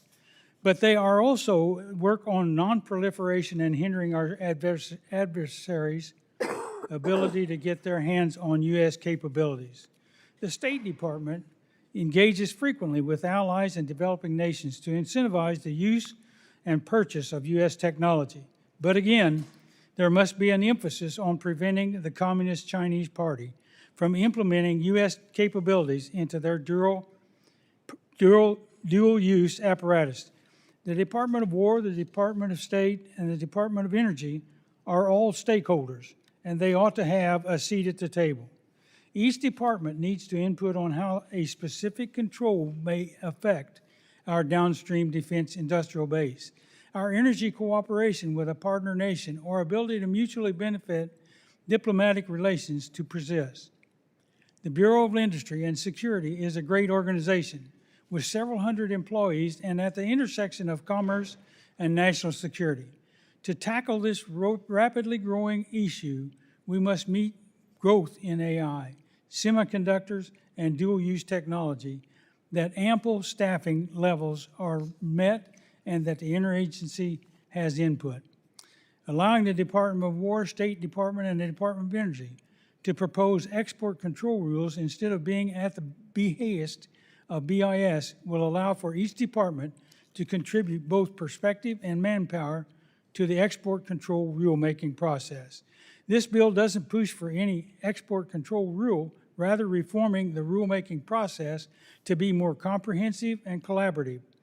As the rulemaking process sees reform, the State Department shall use its diplomatic lens and input from the Directorate of Defense Trade Controls to consider China's dual-use capabilities and fusion of civil military technologies. I urge my Republican colleagues and my colleagues across the aisle to vote in favor of this legislation. I yield back. Gentleman yields back. You seek recognition. Representative Johnson. Thank you, Mr. Chairman. I oppose this measure, which is designed to undermine Commerce's role as the lead agency in our export controls. This committee deliberately placed BIS within Commerce when it drafted and passed into law the Export Control Reform Act of 2018. I have not heard any compelling reasons as to why Commerce should be removed from the lead role at BIS, except for the fact that the Trump administration has deliberately paused export controls on China. The Departments of State, Energy, and Defense already have the ability to suggest policy changes at BIS. They are already involved in license application decision and entity listing decisions. They are explicitly included in the statutory authorities under ECRA, following regulations in the law on export controls worked during the Biden administration, and it would work under this administration if it cared to do so. I yield back. Any other members seek recognition? Recognize myself. This bill addresses a critical but lesser-known export control issue. The export control agencies, state, war, and energy, are bureaucratically restricted from utilizing their unique expertise in the export control policymaking process. These agencies all have specialized skills for ensuring that foreign adversaries like the CCP, Russia, and Iran cannot exploit U.S. and allied technology to advance support for their militaries. Under current law, interagency coordination on these agencies' proposals is restricted by delays until Commerce formally submits their proposals for discussion. This undermines national security and adds bureaucracy that stifles timely policymaking. This bill's solution is simple. Drop the unnecessary barriers to coordinate and allow any of the export control agencies to directly submit proposals for interagency consideration. Other countries will know that when the State Department is asking them to adopt multilateral export controls, they are talking directly to an agency that can ensure timely delivery of license exemption incentives for adoption. This is good for national security and good for industry. I want to thank Mr. Baird for working hard on this common sense bill that would close loopholes in the export control process and advance the Trump administration's AI action plan. And I urge my colleagues to support. Do any other members seek recognition? There being no further discussion, I move that the committee report H.R. 8036 as amended to the House with a favorable recommendation. All those in favor signify by saying aye. Aye. All those opposed signify by saying no. Opinion of the chair, the ayes have it, and the motion is agreed to. A roll call vote has been requested pursuant to the chair's previous announcement. That vote will be postponed. Thank you. Pursuant to notice, I now call up H.R. 8170, the Multilateral Alignment of Technology Controls on Hardware Act. The bill was circulated in advance, and the clerk shall designate that bill. H.R. 8170, to provide for export restrictions on certain semiconductor manufacturing equipment and components therefore and for other purposes. Without objection, the first reading is dispensed with, and the bill is considered read and open to amendment at any point. Without objection, the Baumgartner amendment, in the nature of a substitute, circulated to members in advance, shall be considered as read and will be treated as original text for the purpose of the amendment. Would the author like to speak? You're recognized, Mr. Baumgartner. Well, big thanks, Mr. Chairman. The United States and our allies are leading the way when it comes to advanced chip production. Sophisticated tools, including the extreme ultraviolet, or EUV, and deep ultraviolet immersion, DUV, lithography systems produce cutting-edge chips at a scale not possible for any of our potential challengers, including China. This equipment was not created by the U.S. alone, but engineered after decades of allied collaboration. Yet China has made it abundantly clear that it intends to dominate the technologies that underpin both our economy and our national defense. The PRC is investing heavily to replicate advanced semiconductor manufacturing, often by exploiting gaps in export controls, shifting production across networks or affiliated firms, and pursuing alternative pathways where direct access is denied. The objective is not merely for them to catch up, but to build parallel systems that are less dependent on the technology and standards developed by free nations. Last year, I had the opportunity to become the first House Republican to visit China in 6 years. One of my takeaways is that while we need to find an accommodation coexistence with China, that we also need to avoid a war with China. And of course, the best way to do that, all of us remember the saying, if you want peace, prepare for war. Well, right now, we are not prepared. And to do this, the United States and our democratic allies must protect our AI dominance that we already have. We are getting beat by China in other areas. We must absolutely protect our AI dominance. The U.S. cannot afford to leave back doors open that allow the Chinese Communist Party to acquire the tools it needs to catch up and leap ahead in semiconductor manufacturing. Right now, U.S. export controls restrict American chip-making tool companies from selling to China, but our allied supplier companies have not matched our controls. For example, in 2024, ASML of the Netherlands derived 36% of its total revenue from China, up 14% from just 2 years earlier. Meanwhile, U.S. companies sit on the sidelines while their foreign competitors gain market share and China still gets their important equipment. I introduced the Match Act to ensure that America and our allies move in lockstep to close these gaps, defend our technological edge, and safeguard the supply chain that powers everything from our weapons systems to our critical infrastructure. The Match Act gives allied supplier countries time to adopt controls matching U.S. restrictions, and if they refuse, it requires BIS to exert U.S. jurisdiction over allied chip-making tools built with American technology, ending the crisis of allied companies backfilling export controls on China. It does not attempt to control AI innovation or pick winners among companies. Instead, it focuses on the conditions that makes innovation possible, aligning controls on the specialized equipment, including choke point technologies that are required to produce advanced semiconductors and do so in concert with our allies. If enacted into law, my bill will contain the growth of China's military-aligned chip makers, protect America's lead in the AI arms race, something that is extremely important. Again, we do not seek conflict with China, but we need to prepare so that conflict does not happen. Thank you, Mr. Chairman. I yield back. Is there further discussion? Ranking Member Meeks. I support this measure, which is designed to constrain advanced node chip makers in China by depriving them of U.S. and allied semiconductor manufacturing equipment and other components. At the same time, I know that this bill has generated vigorous debate among national security experts, our diplomatic allies, and the U.S. semiconductor industry. While there are clear short-term benefits to this bill as it moves forward, I think it's important that the sponsors of this bill consider the long-term impacts of U.S. SME companies on America's alliances and partnerships, and on U.S. technology leadership across the semiconductor supply chain. Over recent weeks, I've heard from some U.S. companies that are supportive of the bill, as well as U.S. semiconductor industry members who have voiced concerns, as illustrated by industry associations such as ITI and SEMI. The sponsors of the bill have also not taken eventual and predictable PRC retaliation into account, as we saw last fall when China imposed extensive rare earth controls. Mandating specific controls within limited time periods on allies and competitors alike will constrain the administration's ability to get this right and work cooperatively across the board to protect our national security. And ultimately, these sorts of complicated policy decisions should not be legislated by us.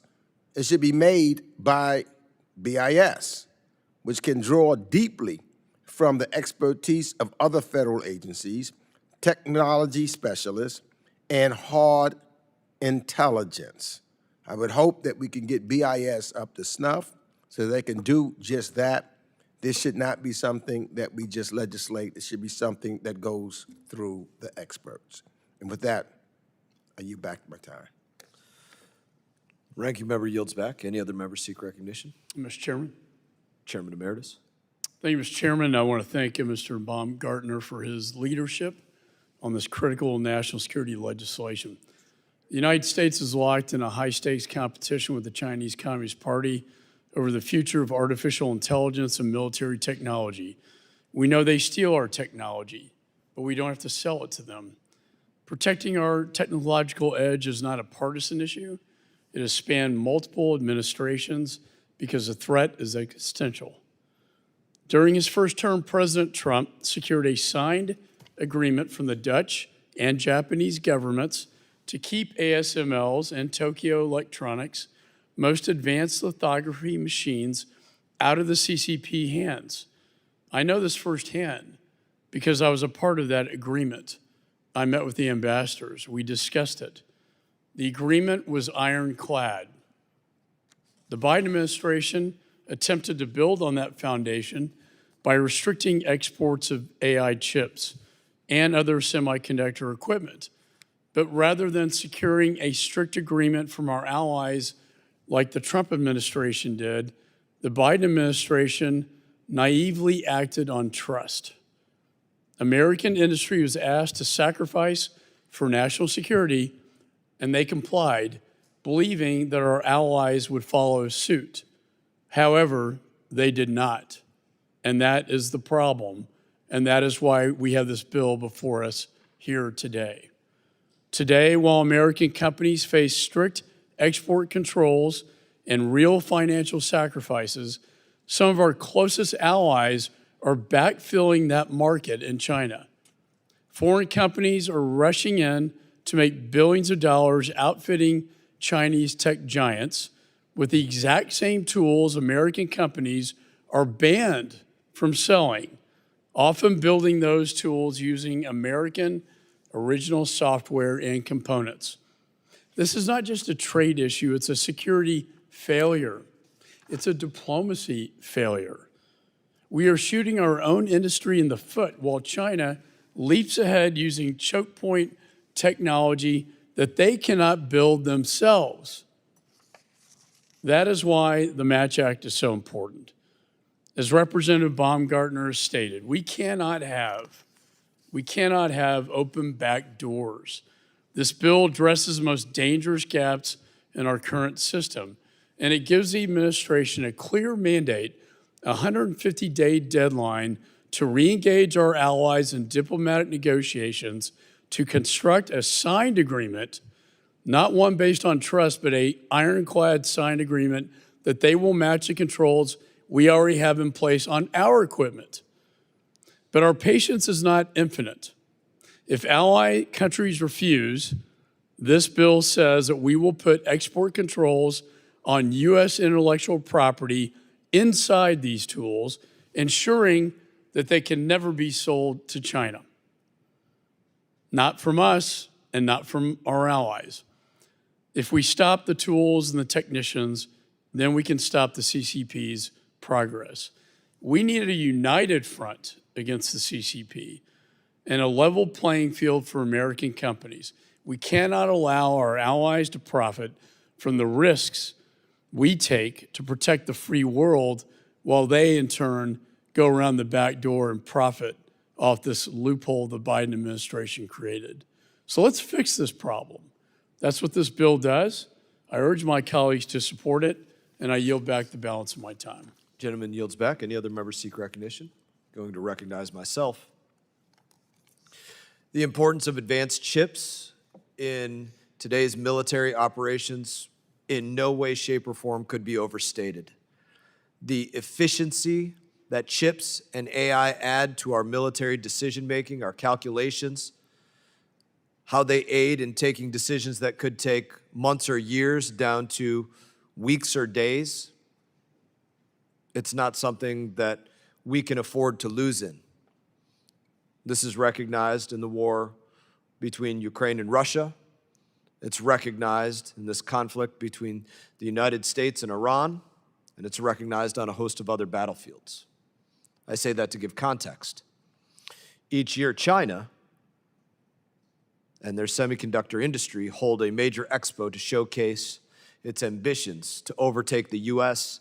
and its allies in critical technologies like chips and AI, which are for the military in many circumstances.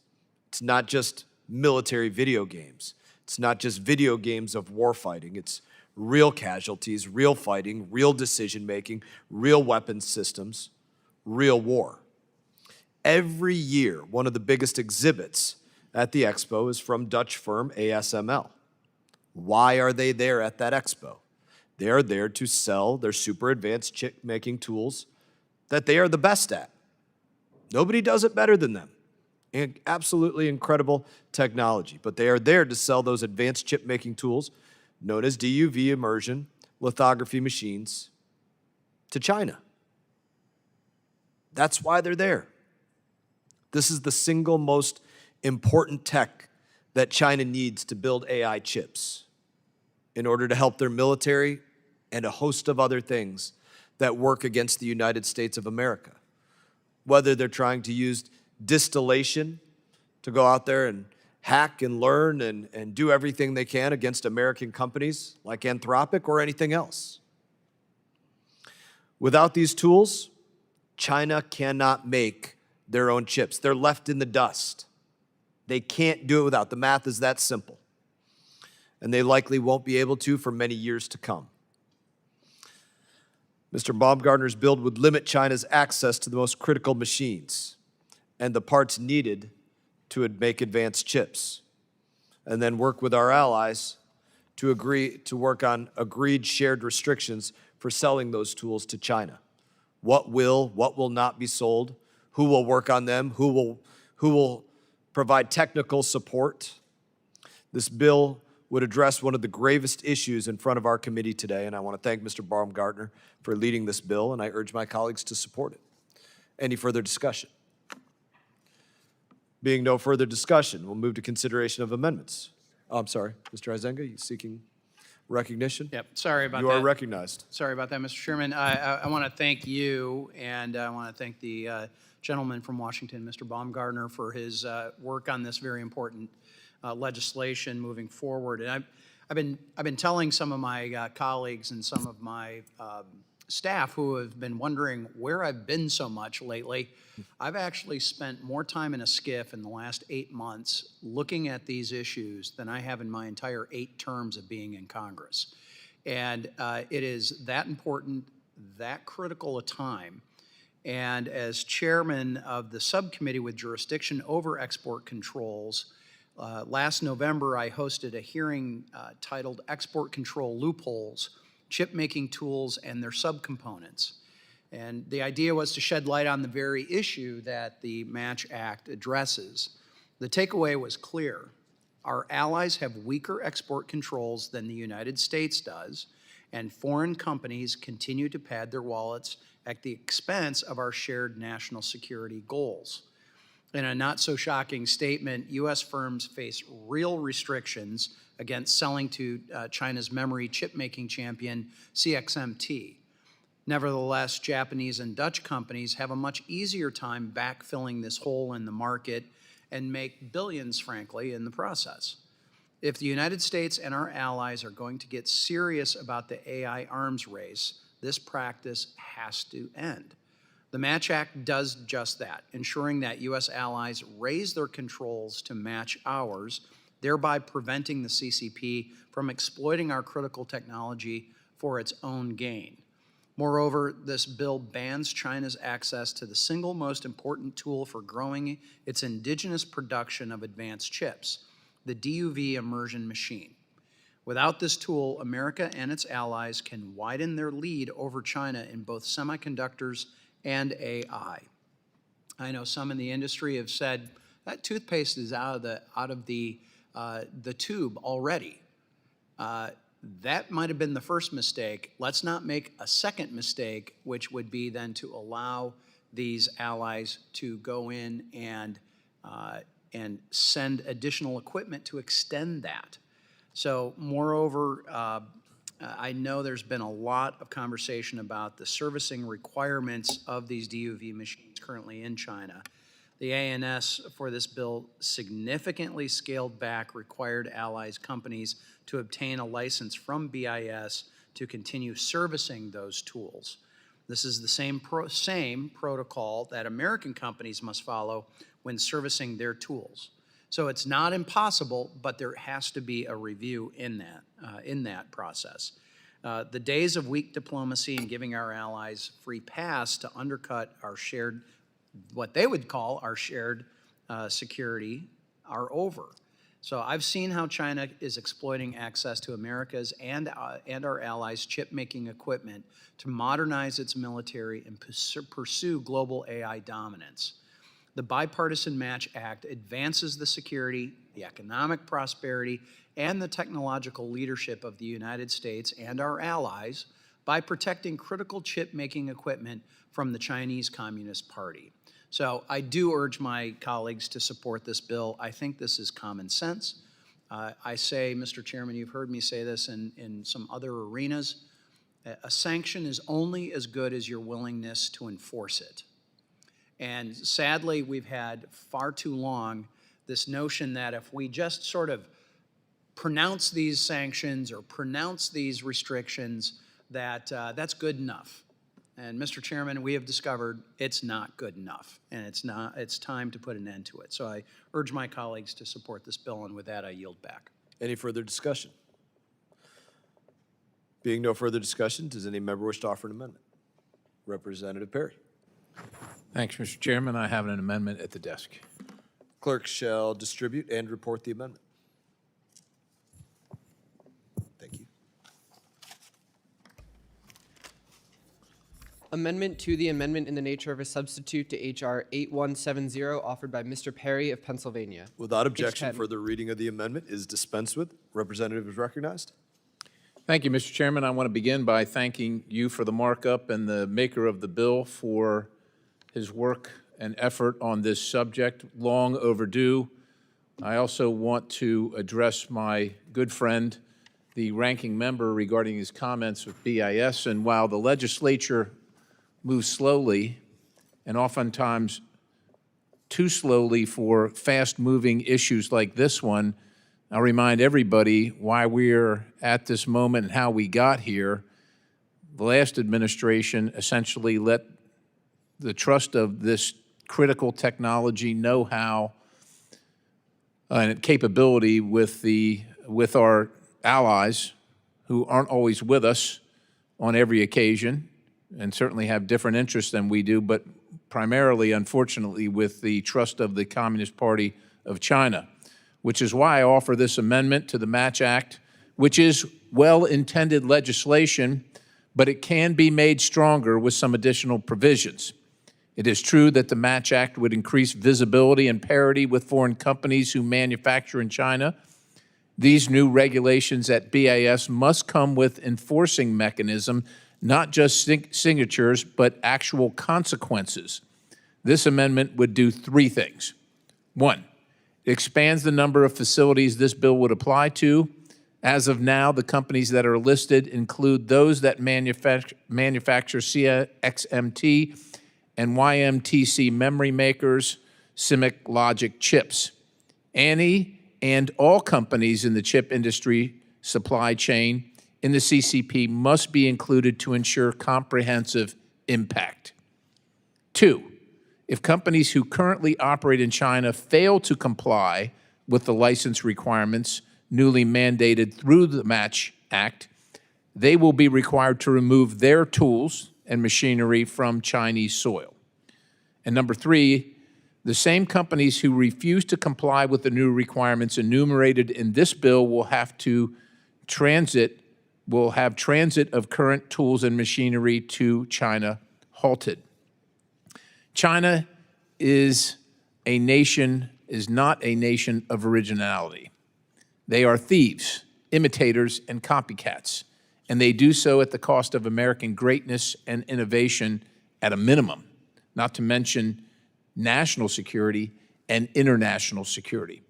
Parity and visibility sound great and diplomatic, but without an enforcing mechanism, they are and will be fruitless.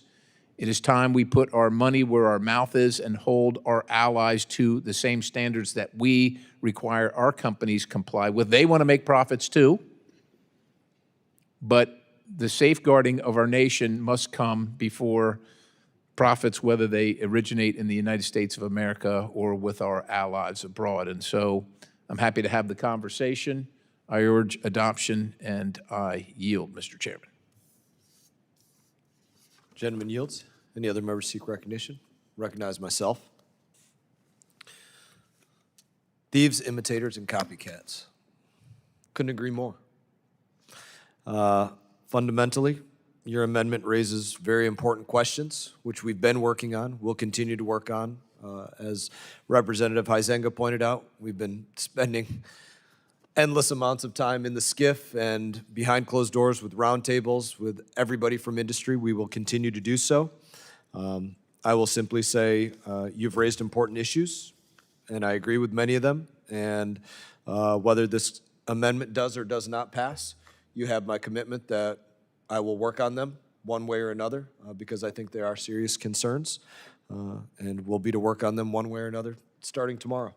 So that much I can tell you. But I do not recommend a yes on this amendment. Any other members seek recognition? Representative Huizenga. Thank you, Mr. Chairman. I'd love to hear a little more from the sponsor of the amendment. What you feel are the inadequacies of the bill in its current form that, because you're unconvinced of BIS's authority or willingness to sanction, or Treasury's unwillingness to sanction. Help me understand. I don't want to, look, we left it to an administration, and look, elections have consequences, I get it, but I think the legislature needs to make sure that any administration, the American people understand that we stand with the American people, with the national sovereignty of our country, with the national security of our country, and in cases where there might be a question of political influence, that we take that question off the table. We intend to not have the Chinese Communist Party come anywhere close to parity with the United States of America when it comes to chip manufacturing, AI, or anything related in this race that we find ourselves in with our adversary. Reclaiming my time, I don't disagree, and much like the chairman, I don't disagree with anything that you are saying or positing of what we need to do. I guess what I'm trying to understand is the motivation behind the amendment. It certainly, I mean, this would be extremely tough. I think a number of us have heard late, by the way, very late in the process. We've heard from some of those allies who have concerns, and I think the chairman and Mr. Baumgartner, and certainly any of the ancillary conversations that I've been a part of, have been in good faith trying to find a way that we could move forward on a bipartisan basis. I had a bill earlier that would have included State Department in a process. I believe it was the minority's request that it solely be Department of Commerce that do that review.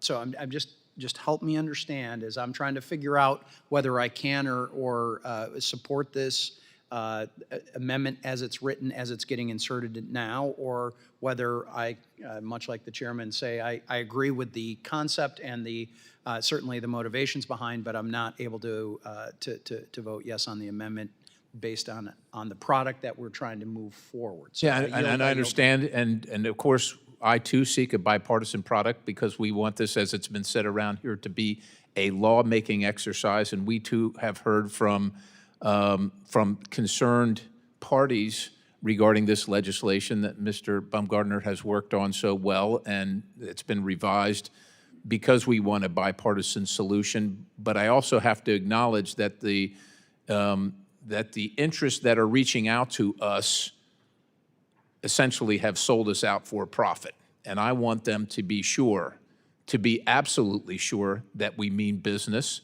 that if they don't like the current legislation that Mr. Baumgartner has offered that's been amended and the chairman recommends, that it can get it can actually get tougher, and it will get tougher. We mean business.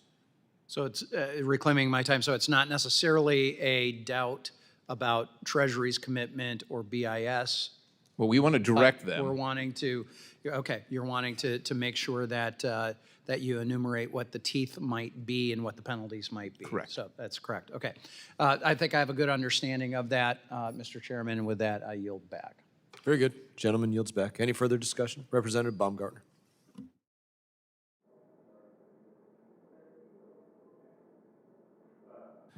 Thank you, Mr. Chairman. I just wanted to thank Congressman Perry for his strong stance and interest on the issue.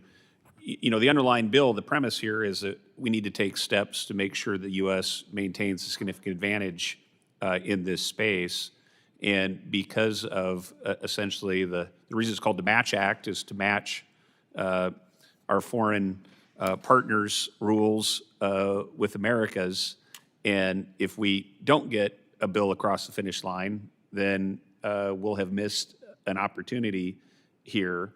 And so while I certainly respect the effort, and you have my commitment to work together on this issue, I'm going to respectfully ask for a no vote on the amendment as well too, just as we try to get a bipartisan product across the finish line, given the stakes of where this thing is at. And with that, Mr. Chair, I yield back.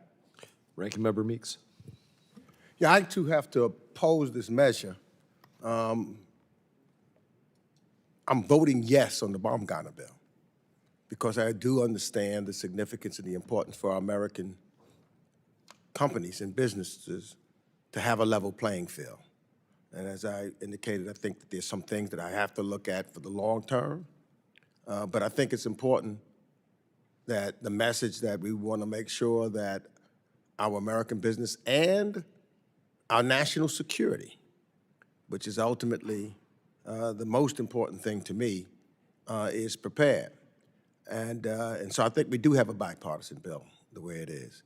I think that if this measure was to pass, then I might have to rethink how I vote on this bill because of some of the concerns that I have. But I thank Mr. Baumgartner because we've been able to work and talk in this regard to make this bipartisan so that we can move and melt away. You don't get everything that you want one way or the other. So I have to oppose this measure and hope that we can keep this in the manner of which Mr. Baumgartner has drafted it so that we could have a strong bipartisan vote on this particular measure. And I yield back the balance of my time. Gentleman yields back. Any further discussion? Seeing no further discussion. Mr. Perry, Representative Mr. Perry. Chairman, in light of the conversation with the conversation kind of centered around where we want to go with this, one way or the other, let me say that, one way or the other, in the interest of bipartisanship and getting something done as opposed to not having anything, but also with the specter of executive action if we fail here. And when I say we, not just the House of Representatives, not just this committee, but the ability to get this to the president for a signature, someone like me will be recommending executive action. But with that, I withdraw the amendment respectfully. Gentleman withdraws, and like I said, I'll look forward to working on it with you tomorrow. They're important issues that you raise. That being said, gentleman withdraws. Are there any further amendments? Representative Baumgartner. Thank you, Mr. Chairman. I have amendment number 1 at the desk. Clerk shall distribute the amendment, and the clerk shall report the amendment. Amendment to the amendment in the nature of a substitute number 1 to H.R. 8170, offered by Mr. Baumgartner of Washington. Without objection, further reading of the amendment is dispensed with. The representative is recognized. Thank you, Mr. Chair. This amendment makes some small technical changes to the bill and incorporates bipartisan feedback to ensure that our allies understand our motivations and reports to Congress remain confidential for national security purposes. I particularly want to thank Congressman Castro and all those who provided thoughtful feedback for this bill, including the ranking member. And with that, I urge my colleagues to vote in favor of this amendment, and I yield back. Any further discussion? There being no further discussion, the question now occurs on the amendment offered by Representative Baumgartner. All those in favor, and I recommend a yes. All those in favor signify by saying aye. Aye. All those opposed signify by saying no. Opinion of the chair, the ayes have it, and the amendment is agreed to. Any further amendments? Seeing none. I move that the committee report H.R. 8170 as amended to the House with a favorable recommendation. All those in favor signify by saying aye. Aye. All those opposed signify by saying no. Opinion of the chair, the ayes have it. Thank you, Mr. Chair. I'd like to request a roll call vote. A roll call vote has been requested. Pursuant to the chair's previous announcement, that vote will be postponed. Is this the last one? Yes. Last one. Huh? I'm not. Call recess.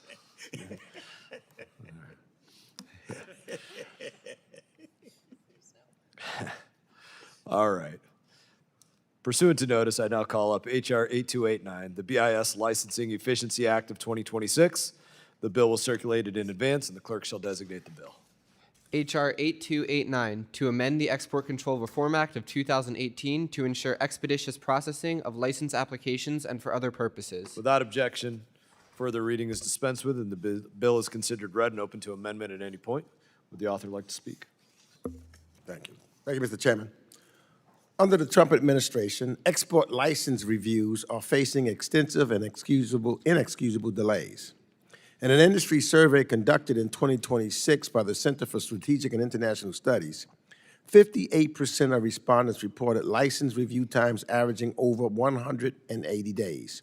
31% reported waits of over 300 days, and 78% reported significant increases in license processing times over the preceding 12 months. These days are costing United States businesses billions of dollars in revenue, costing the American people jobs, and harming America's technology leadership in critical sectors. The delays are inconsistent with the Export Control Reform Act of 2018, which suggests that most applications should be reviewed within 30 days. Moreover, BIS's own regulations stipulate that license applications should be adjudicated no longer than 90 calendar days from the date of application submission. My bill, the BIS Licensing Efficiency Act of 2026, amends the ECRA by stipulating that licensing decisions should be made within 90 days.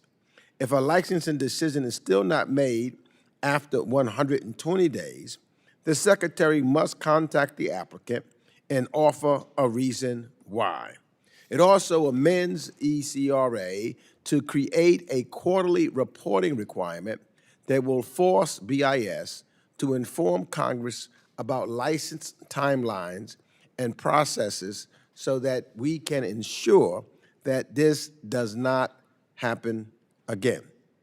I want to again thank Representative Issa, who I've worked with on several bills on this markup and others in the past, for co-leading this bill with me and working together to get to a bipartisan agreement so that we can pass that. And he's been working, so therefore, with the majority and with us so that we can reach an agreement on this bill. And I urge my colleagues to support this bipartisan measure, and I yield back the balance of my time. Ranking member yields back. Any other members seek recognition? Recognize myself. The BIS License Efficiency Act will provide useful visibility into the licensing process at BIS. As chairman, I've benefited greatly by my ability to request licensing information from BIS as a part of ECRA. And this bill is in the same spirit. It requires a quarterly report on the status of applications within the BIS licensing process, giving Congress more insight. I want to thank Mr. Meeks for his work on this. This bill has been refined through input from the majority, and it benefits from having Representative Issa as its co-lead. I urge all of my colleagues to vote in favor of this bill. Is there any further discussion? Any member wish to offer an amendment? There being no further amendments, I move that the committee report H.R. 8289 to the House with a favorable recommendation. All those in favor signify by saying aye. Aye. All those opposed signify by saying no. Opinion of the chair, the ayes have it, and the motion is agreed to. Ask for a roll call. A roll call vote has been requested pursuant to the chair's previous announcement. That final vote will be postponed, and the committee will now recess. What time do you think we come for votes? Truthfully, I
You're unnecessarily quiet. That's right.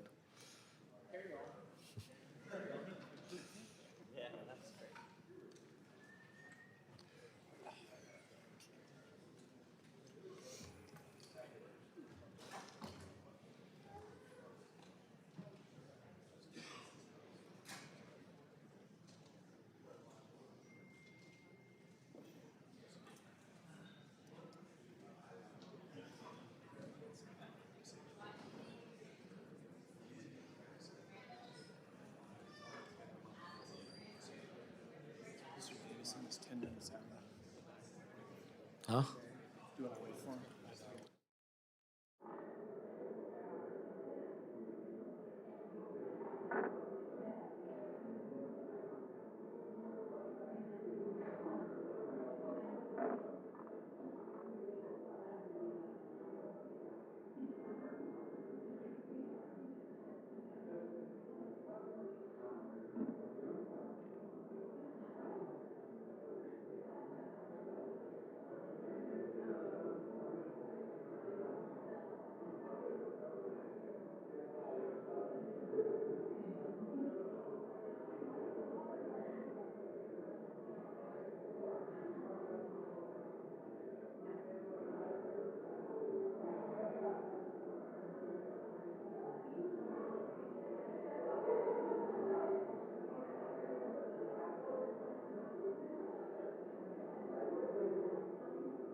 Thank you, everybody, for your attendance. Committee will come to order. I am going to recognize Ranking Member Meeks for a moment.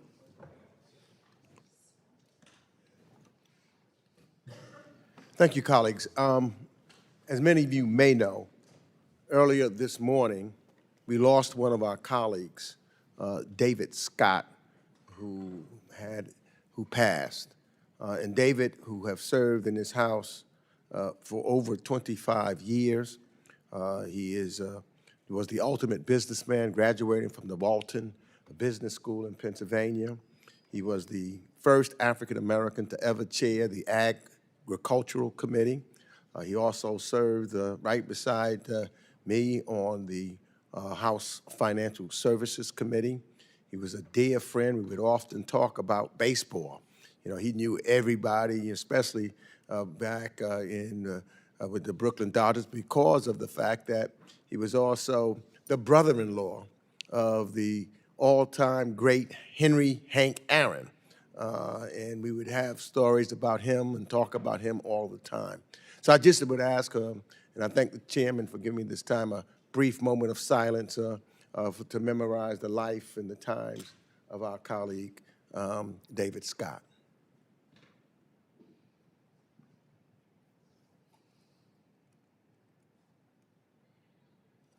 Thank you. Committee postponed further proceedings on reporting H.R. 8202 to amend the Export Control Act of 2018, provide for a 10-year statute of limitations for export control violations favorably to the House, on which the ayes prevailed by voice vote. The question now occurs on reporting the measure to the House with a favorable recommendation. Members will vote using the electronic voting system. The clerk shall open the vote.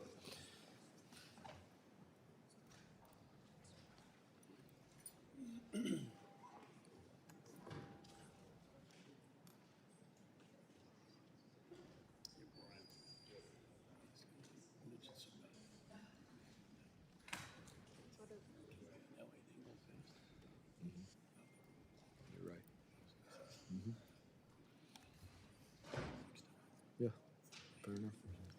Mr. Chairman? Mr. Chairman? Yes. Some of us have better eyesight than others. How can we determine if in fact our vote has been recorded? It hasn't. Yeah. It hasn't opened. No, but it was up there for a moment. No, it wasn't. The participants are named. Having problems. Okay. Okay.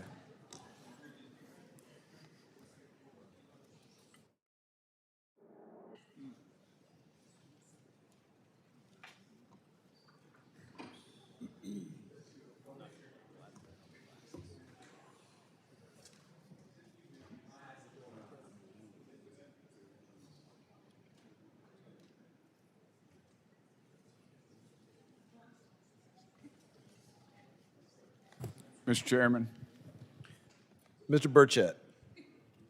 this reminds me a little bit when I was in the state legislature in Tennessee and we switched to computers. Can you share with us the story? I will. Fantastic. As we say in East Tennessee, thank you for axing.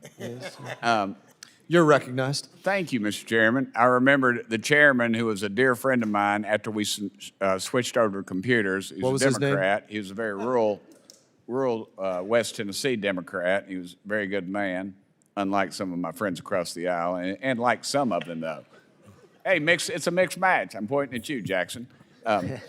But he said, yeah, I remember before we had these computers, we could all vote by hand, and we knew what the vote was going to be. And now we switched over to computers, and he said, and we'll know, and we'll come back next week, and we'll find out what our vote was. And I feel like we're in that similar, and that was the truth. The computers locked down.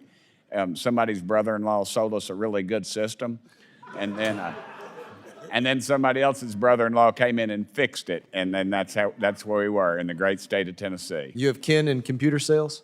No, my kin, no. My kin does not, look. There's two groups of Burchetts in Tennessee. There's one group of Burchetts that went to school, that was mine, and there's ones that went to work. The ones that went to work made all the dadgum money. So thank you, Mr. Chairman, for this moment of reflection. Mr. Chairman. Yes, Mr. Keating. I'm asking unanimous consent that Representative Burchett's comments be part of the permanent record. Does anybody second that motion? Hey, Mr. Chairman, I cannot hear out of my left ear. My wife says it's selective. The doctor says otherwise. What was that? What was that? Wants that to be a part of the record. Yes. Nobody has seconded that yet. Okay. So, Mr. All right. Mills has seconded I'll second it. I'm all right with it. Mr. Chairman, I'd just like to know what school he went to. University of Tennessee is the best 6 years of my life undergraduate. Texas is grateful for volunteers. Yeah. Texas? Did you say Texas? I said Texas is grateful for volunteers. Yeah, well, Texas is. You killed the last one that went there. If it wasn't for us, there wouldn't be a Texas. Davy Crockett, you know what he said? I knew I could stir this up. Thank you. Davy Crockett said, you can all go to hell. As for me, I'm going to Texas. And he went to Texas. How's that working out? Well, and he ends up getting killed at the Alamo, but he got a Disney special out of the deal, so it kind of evened out. He wore a raccoon hat, unlike what the Secretary of Human Services does with raccoons. Are we ready to vote? Unless, Mr. Burchett, would you prefer to go back to recorded a roll call vote? I don't care. I just want to get out of here. I'm tired of this. Fair enough. They promised me there's going to be refreshments when we got in the majority, and there's no pizza. I'm looking at the ranking member down there, and he's telling me how to dress, and he always offers me refreshments. So my vote is wavering, Mr. Chairman. Fair enough. I'll invite you for breakfast next time. All right, let's vote. Clerk, can you open the vote? Recommend a yes. Okay.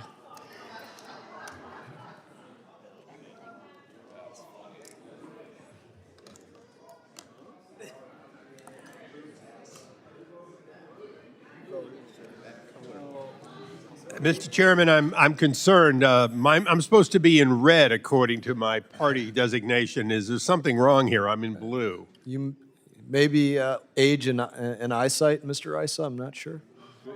Where's a West Tennessee Democrat when you need him, Mr. Chairman? That's all.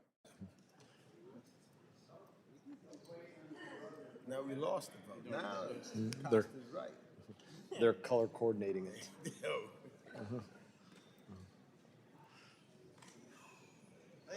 Hey. Have all members voted? Does any member wish to change their vote? Clerk will close the vote and report the tally. On this vote, the yeas are 44, the noes 0.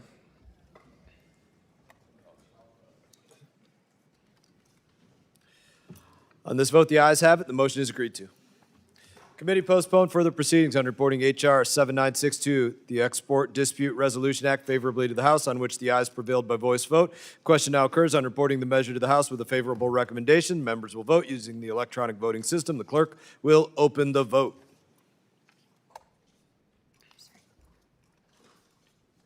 Have all members voted? Does any member wish to change their vote? Clerk will close the vote and report the tally.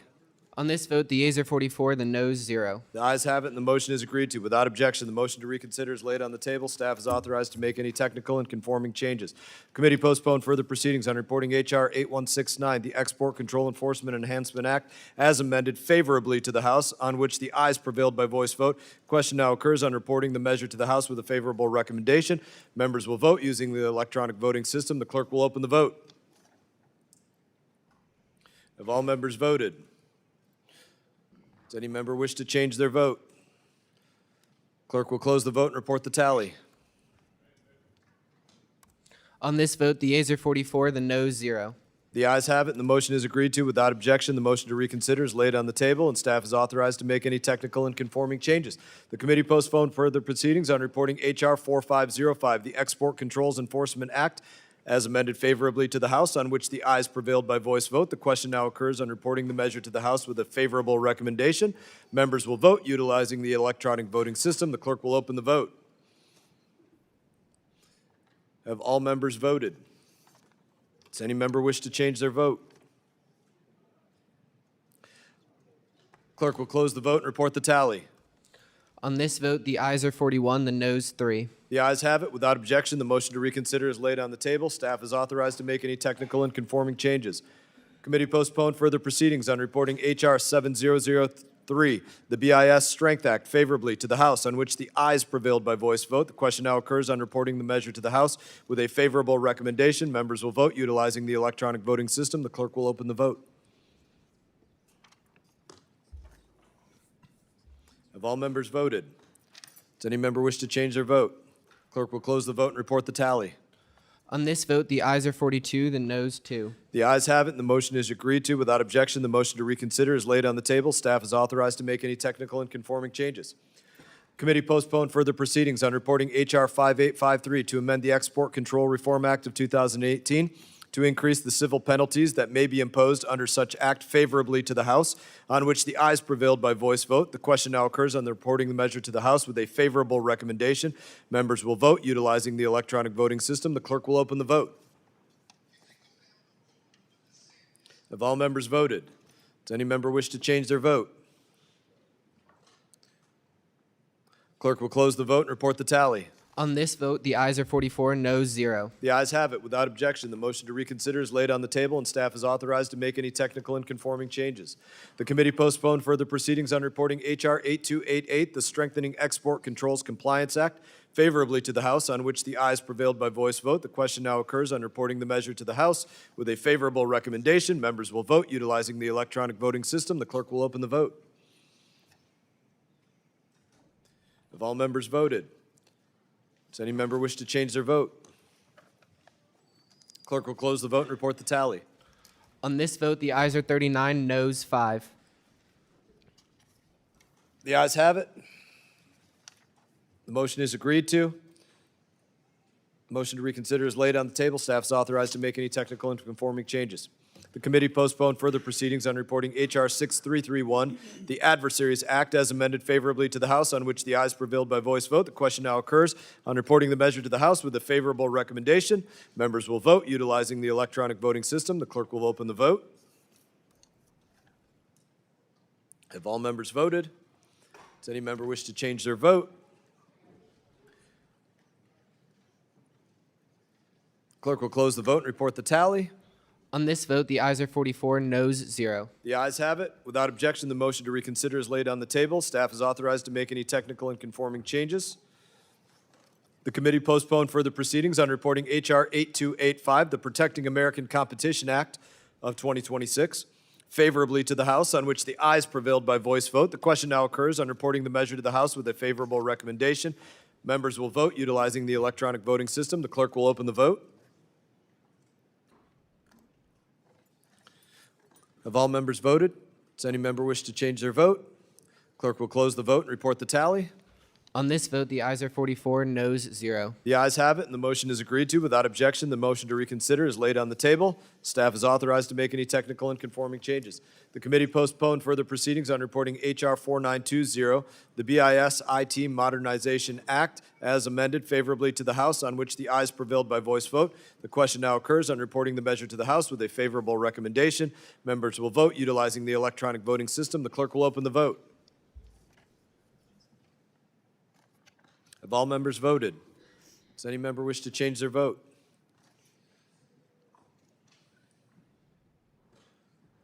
Clerk will close the vote and report the tally.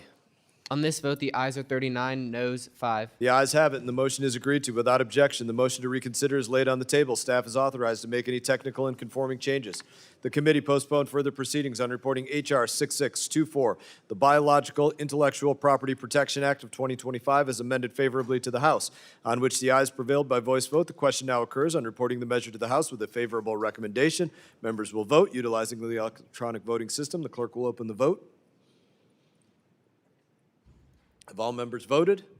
Does any member wish to change their vote? Clerk will close the vote and report the tally. On this vote, the ayes are 32, the noes 12. The ayes have it, and the motion is agreed to. Oh, excuse me, hold on.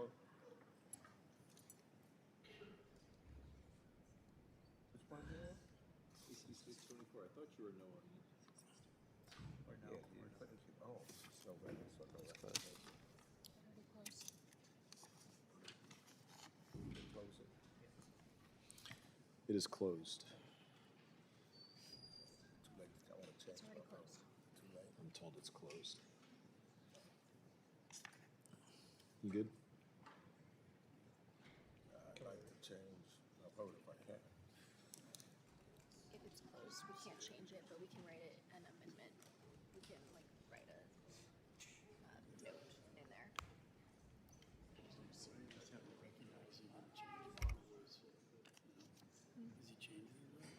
He would like to. Can I change my voice? Yeah. I just ask unanimous consent to change my vote from yes to no. Without objection. Mr. Chairman, I can have this consent to change my vote from yes to no. Mr. Costa, without objection. Anybody else? Clerk will close the vote and report the tally. On this vote, the yeas are 30, the noes are 14. The ayes have it, and the motion is agreed to. Without objection, the motion to reconsider is laid on the table. Staff is authorized to make any technical and conforming changes. The committee postponed further proceedings on reporting H.R. 6996, the full AI Stack Export Promotion Act, as amended favorably to the House, on which the ayes prevailed by voice vote. Question now occurs on reporting the measure to the House with a favorable recommendation. Members will vote utilizing the electronic voting system. Clerk will open the vote.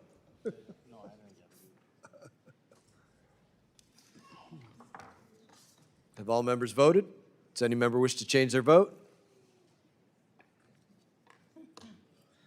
Clerk will close the vote and report the tally.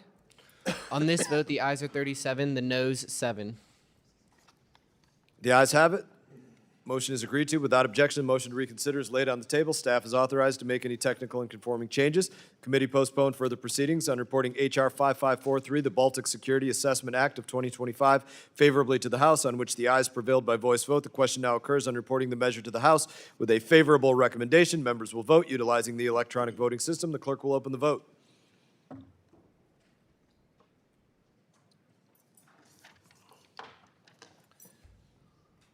Have all members voted? Does any member wish to change their vote? Clerk will close the vote and report the tally. On this vote, the ayes are 41, the noes 3. The ayes have it. Without objection, the motion to reconsider is laid on the table, and staff is authorized to make any technical and conforming changes. Committee postponed further proceedings on reporting H.R. 6058, the Stride Act, as amended favorably to the House, on which the ayes prevailed by voice vote. The question now occurs on reporting the measure to the House with a favorable recommendation. Members will vote utilizing the electronic voting system, and the clerk will open the vote.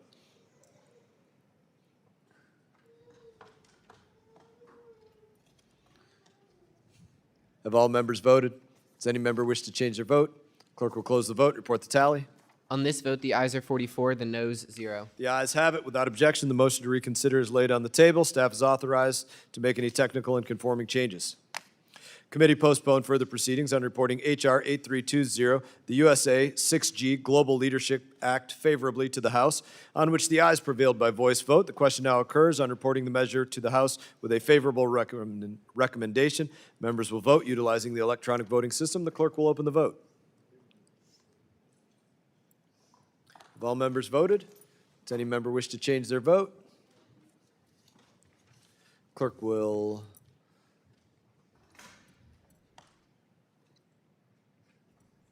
close the vote and report the tally. On this vote, the ayes are 41, the noes 2. The ayes have it. The motion is agreed to. Without objection, the motion to reconsider is laid on the table. Staff is authorized to make any technical and conforming changes. Committee postponed further proceedings on reporting H.R. 6322, the Stop Stealing Our Chips Act, as amended favorably to the House, on which the ayes prevailed by voice vote. The question now occurs on reporting the measure to the House with a favorable recommendation. Members will vote utilizing the electronic voting system. The clerk will open the vote. Folks, during the Have all members voted? Does any member wish to change their vote? Clerk will close the vote and report the tally. On this vote, the ayes are 43, the noes 1. The ayes have it. Without objection, the motion to reconsider is laid on the table. Staff is authorized to make any technical and conforming changes.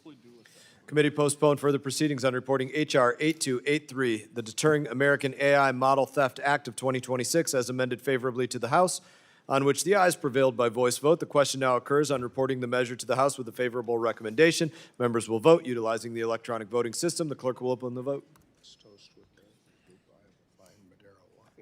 Have all members voted? Does any member wish to change their vote? Clerk will close the vote and report the tally. On this vote, the ayes are 43, the noes 0. The ayes have it. Without objection, the motion to reconsider is laid on the table. Staff is authorized to make any technical and conforming changes.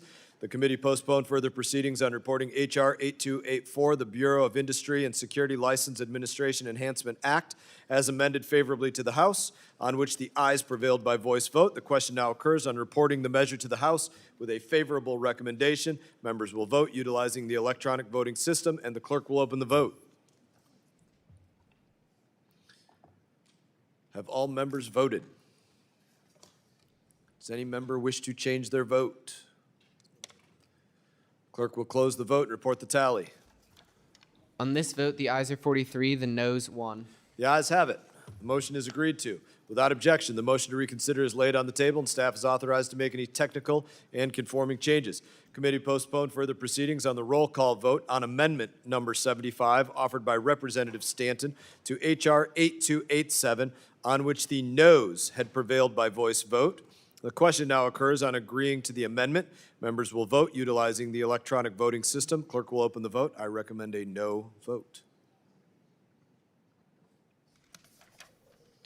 Have all members voted? Does any member wish to change their vote? Clerk will close the vote and report the tally. On this vote, the ayes are 19, the noes 25. The noes have it, and the amendment is not agreed to. I move that the committee report H.R. 8287 as amended to the House with a favorable recommendation. All those in favor signify by saying aye. Aye. All those opposed signify by saying no. Opinion of the chair, the ayes have it, and the motion is agreed to. Roll call A vote. roll call vote has been requested.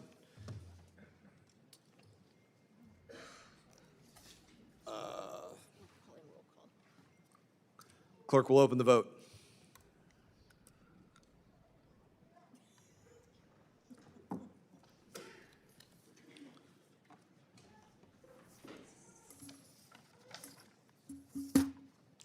Clerk will close the vote and report the tally. On this vote, the ayes are 43, the noes 0. The ayes have it. The motion is agreed to without objection. The motion to reconsider is laid on the table, and staff is authorized to make any technical and conforming changes. Committee postponed further proceedings on reporting H.R. 8036, the Interagency Coordination and Export Controls Act of 2026, as amended favorably to the House, on which the ayes prevailed by voice vote. Question now occurs on reporting the measure to the House with a favorable recommendation. Members will vote utilizing the electronic voting system, and the clerk will open the vote.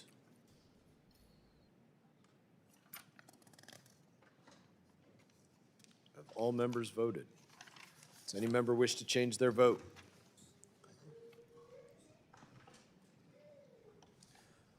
Clerk will close the vote and report the tally.